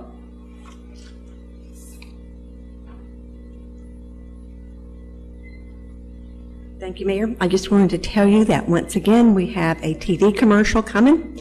Going to be filming in Fisherman's Park tomorrow morning from 7 to 11. I met with them this morning at 8 o'clock in 34-degree weather, but they wanted us to make sure that we had the smoke rising from the water like we did today. So I told them we may put some, dry ice or something in there. But they were really, really appreciative of how the city worked with them, because a site that they thought they had in Austin fell through. Another guy that I had worked with recently called me, do you think you can get it turned around? I said, my city, of course, if they do what they're supposed to do. So we met with them this morning, filled out the application. I sent it to Ms. Umble and our police department and to Trey, and I told them what they could and couldn't do, and they sent us the insurance, and I just looked at my phone, and they are over the moon. They are so happy. And word like this gets around that Austin might take them a week, but Bastrop can handle it in a day. And they're going to be making, rather than pay fees for the application, they're going to be making a contribution to one of our nonprofits. And that's how we've worked in the past, and it benefits those that need it most. So I just wanted to tell you the trucks are coming into Fisherman's Park tomorrow. Great, thank you, Ms. Moore. Mr. Job, you'll need to cue the smoke tomorrow morning off the river. Cue the smoke. Oh, sorry, Thursday morning, not tomorrow. You can practice tomorrow, Thursday morning. All right, we are moving on to the consent agenda. There are only 2 items. Does council have anything they need pulled from consent? Does anyone in the audience have anything they want pulled from consent? Hearing none, Madam Secretary, if you'll read the consent agenda. The consent agenda reads as follows. Item 9A, consider action to approve City Council minutes from the January 9, 2018 meeting. Item 9B, consider action to approve the second reading of ordinance number 2018-01, amending the budget for the fiscal year 2018 in accordance with existing statutory requirements, appropriating the various amounts herein, repealing all prior ordinances and actions in conflict herewith, and providing for an effective date. And this concludes the consent agenda. Thank you, Madam Secretary. Be happy to take a motion. So moved. I have a motion from Councilmember Ennis. Second. I have a second from Councilmember Peterson. Madam Secretary, if you'll call the roll. Councilmember Ennis? Yes. Councilmember Peterson? Yes. Councilmember Jones? Yes. Mayor Pro Tem Shipp? Yes. Councilmember Nelson? Yes. Thank you, Council. The consent agenda passes unanimously. For those of you at home, we're now, and in the audience, we're now on page 3, items for individual consideration. The first item is 10A, consider action to approve resolution number R2018-03 of the City Council of the City of Bastrop, Texas, calling for and establishing the procedures for a May 5th, 2018 general election for Bastrop, Texas, and providing an effective date. Madam Secretary.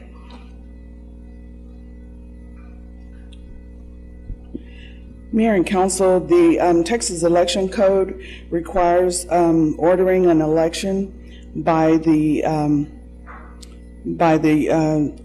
governing body, and so before you have information calling the election. It has the election date, it has the early voting locations, the locations for voting day, and it's appointing the election administrator for the county as the early voting clerk, and it gives the information on where to submit the ballots by mail, and it gives the election date. So by law, we're required to do this, and it's brought before you, and I request. Mayor and Council, for the benefit of those at home, all of the candidates that wish to run at large for place 2 and 4 need to register by February 16th at 5 o'clock. The important items are going to be early voting is going to start on April 23rd and it will close on May 1st. There will be an election, I believe it is on the 5th. The 5th of May. 5th of May. And please tune in to the city's website as we go closer, and we'll make sure that all of the early voting times are posted as well as the locations. So the election's on May 5th. It's Yes. for those who have been in town for a while, it's pretty standard stuff, and I know there had been some discussion about early voting, and in the past, we have not had Saturday early voting. We are not having Saturday early voting in what you have submitted to us. Right, we have two 12-hour days for early voting. Early voting begins on April 23rd, runs through May 1st. Okay. Have we Mayor Pro Tem Schiff. have we set a runoff date? Yes, that's the next item. It's on the agenda. We got to do things decently and in order. Are there any questions on 10A?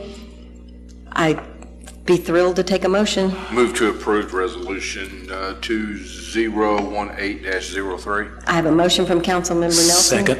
I have a second from Councilmember Peterson. Is there any discussion? Seeing none, Madam Secretary, if you'll call the roll. Councilmember Nelson? Yes. Councilmember Peterson? Yes. Councilmember Jones? Yes. Councilmember Ennis? Yes. Mayor Pro Tem Schiff.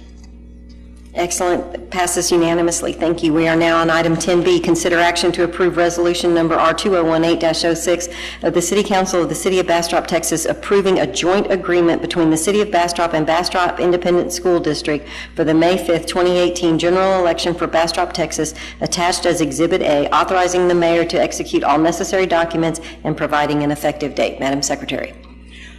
Mayor and Council, the Texas Election Code states that if the elections are ordered by the authorities of two or more political subdivisions that are held on the same day and all are part of the same county, it authorizes the governing body to go into a joint agreement to hold their elections together with the same precincts using common polling places. And so the school board is, Bastrop Independent School District has an election day scheduled on the same day as the city. And so the county has agreed to go to run our elections jointly, and that benefits the city as well as the school district. So the short version is we're doing things together to try to save the taxpayers' money. Yes. Are there any questions for the Secretary regarding doing the election jointly with with Bastrop Independent School District? Seeing none, I'm happy to take a motion. So moved. I have a motion. Second. I have a motion from Councilmember Ennis and a second from Councilmember Jones. Madam Secretary, if you'll call the roll. Councilmember Ennis? Councilmember Jones? Yes. Mayor Pro Tem Schiff? Yes. Councilmember Nelson? Yes. Councilmember Peterson? Yes. Mayor Pro Tem Schiff, I owe you an apology. The runoff date's not on this agenda, but the city manager thinks we approved it in December as a part of the calendar. I know we approved it in December, Sorry. on December 12th, and the runoff election date is the 9th of June. But we wouldn't enter into a contract for that election until we need it. But if we need it, it will be on June 9th. Yes. Great question, and it was not in the agenda. I apologize. So we're on 10C, consider action to approve resolution number R2018-07 of the City Council of the City of Bastrop, Texas, approving a contract for the election services between the elections administrator of Bastrop County and the City of Bastrop for the May 5th, 2018 general election for Bastrop, Texas, attached as Exhibit A, authorizing the mayor to execute all necessary documents and providing an effective date. Madam Secretary. Mayor and Council, the Texas Election Code, Section 31.092, states the county election officer may contract with the governing body of a political subdivision situated wholly or partly in the county served by the officer to perform election services. And that's what this resolution gives the authority to sign the contract to enter into an agreement with the Bastrop election administrator to perform our elections, to use their equipment, and for them to take all the duties over that we are legally allowed to transfer to them. There are some duties that the city is legally required to still conduct, but the ones that we are legally authorized to turn over to the county, they will run our election for us. So we're leveraging the county elections office. We're working with BISD. We're doing everything we can to be in complete legal compliance, but be as efficient with the taxpayer dollar as we can. Yes, that's correct. Any questions for Madam Secretary regarding item 10D? Move to approve Resolution 2018-07. Second. I have a motion from Councilmember Nelson. I have a second from Councilmember Jones. Madam Secretary, if you'll call the roll. Councilmember Nelson? Yes. Councilmember Jones? Yes. Councilmember Ennis? Yes. Mayor Pro Tem Schiff? Yes. Councilmember Peterson? Yes. 10C passes unanimously, resolution number R2018-07. We're on 10D, consider action to approve resolution number R2018-02 of the City Council of the City of Bastrop, Texas, confirming the appointment by the mayor to the Hunters Crossing Local Government Corporation as required in section 3.08 of the city's charter as outlined in Exhibit A, and establishing an effective date. It appeared, and it's even on. This will be not hard. You guys are getting used to these. We had a vacancy on place 4 for Hunters Crossing. Each of the places we've designated, whether it's be commercial or property owner, this is for a resident at large, so to speak. They need to be residing inside Hunters Crossing. Stephanie White submitted her application. She works for the Texas Department of Agriculture, so she's used to bureaucracies and government. She's really wanting to get involved. This would be her first time to serve on a city board. I am submitting Stephanie to serve on Hunters Crossing. The statistics, because I know some folks like to see those, the women are more dedicated in Bastrop than the men, I'm just saying. And I am calling these the appointments in 2017 because we'll then make our appointments in November, so I'm trying to keep track within the fiscal year. So yes, I realize it's 2018, but I'm keeping a running total until I do the mass appointments again later on this year. A reminder of the council liaisons. You heard from several of the folks that talked about the boards that they are liaison to, and with that, I would really appreciate either a question or an approval. I move that we approve this appointment. Second. I have a motion from Mayor Pro Tem Schiff, a second from Councilmember Peterson. Are there any other questions? Seeing none, Madam Secretary, if you'll call the roll. Mayor Pro Tem Schiff? Yes. Councilmember Peterson? Yes. Councilmember Jones? Yes. Councilmember Ennis? Yes. Councilmember Nelson? Yes.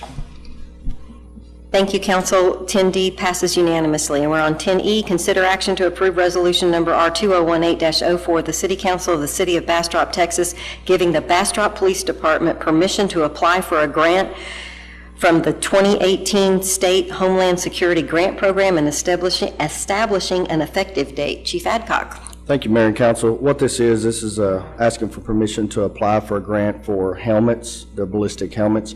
Presently, the police department has probably 3, and I don't even have a clue how old they are.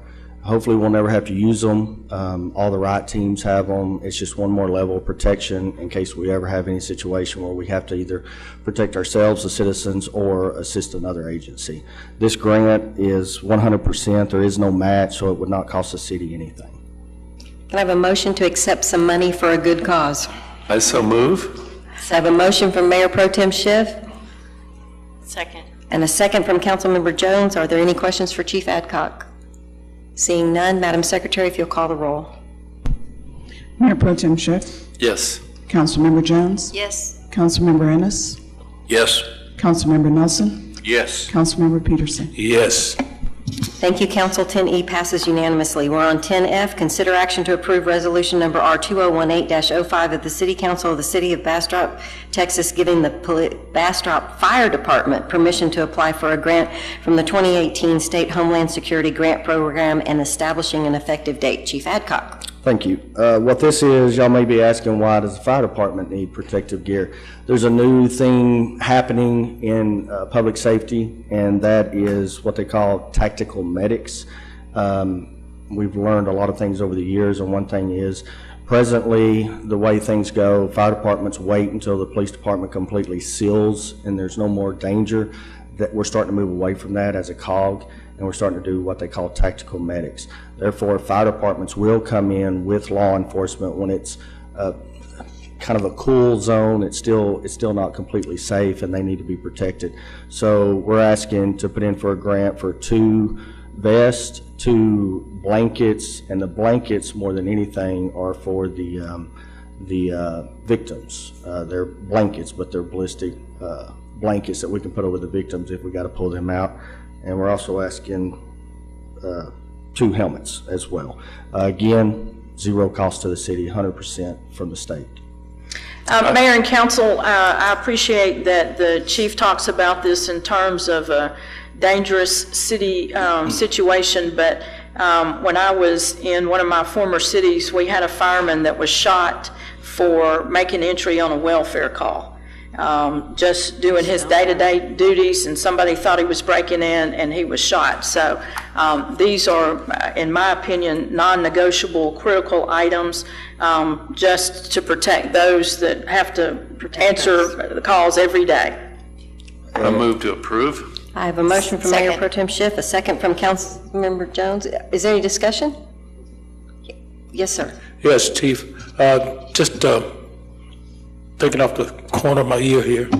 How about first responders? Will they have access to this equipment, or they need to request their own grant? First responders such as who? I mean, the only thing the city's over is police and fire. You're talking about the first responder scooter down? Yes. Whatever they put in for, I'm not sure. Okay.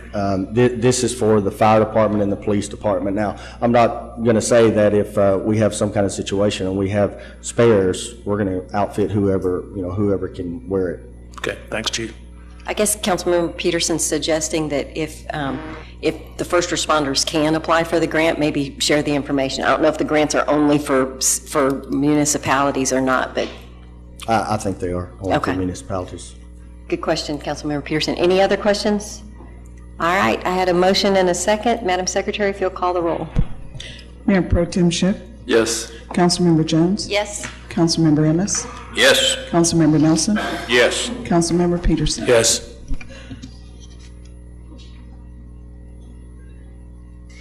Okay, we're on 11A, executive session. City Council shall convene into closed executive session pursuant to Section 551.071 of the Texas Government Code to discuss and deliberate litigation matters with the city attorney regarding Pine Forest 6 et al. Versus City of Bastrop et al. It is 8:52 and we're in executive session. Okay, it's 10:09 and we are back in regular session. There will be no actions taken with respect to executive session. I'm on item 13, adjournment. I move for adjournment. I have a motion from Mayor Pro Tem Schiff and a second from Mr. Peterson. We are adjourned.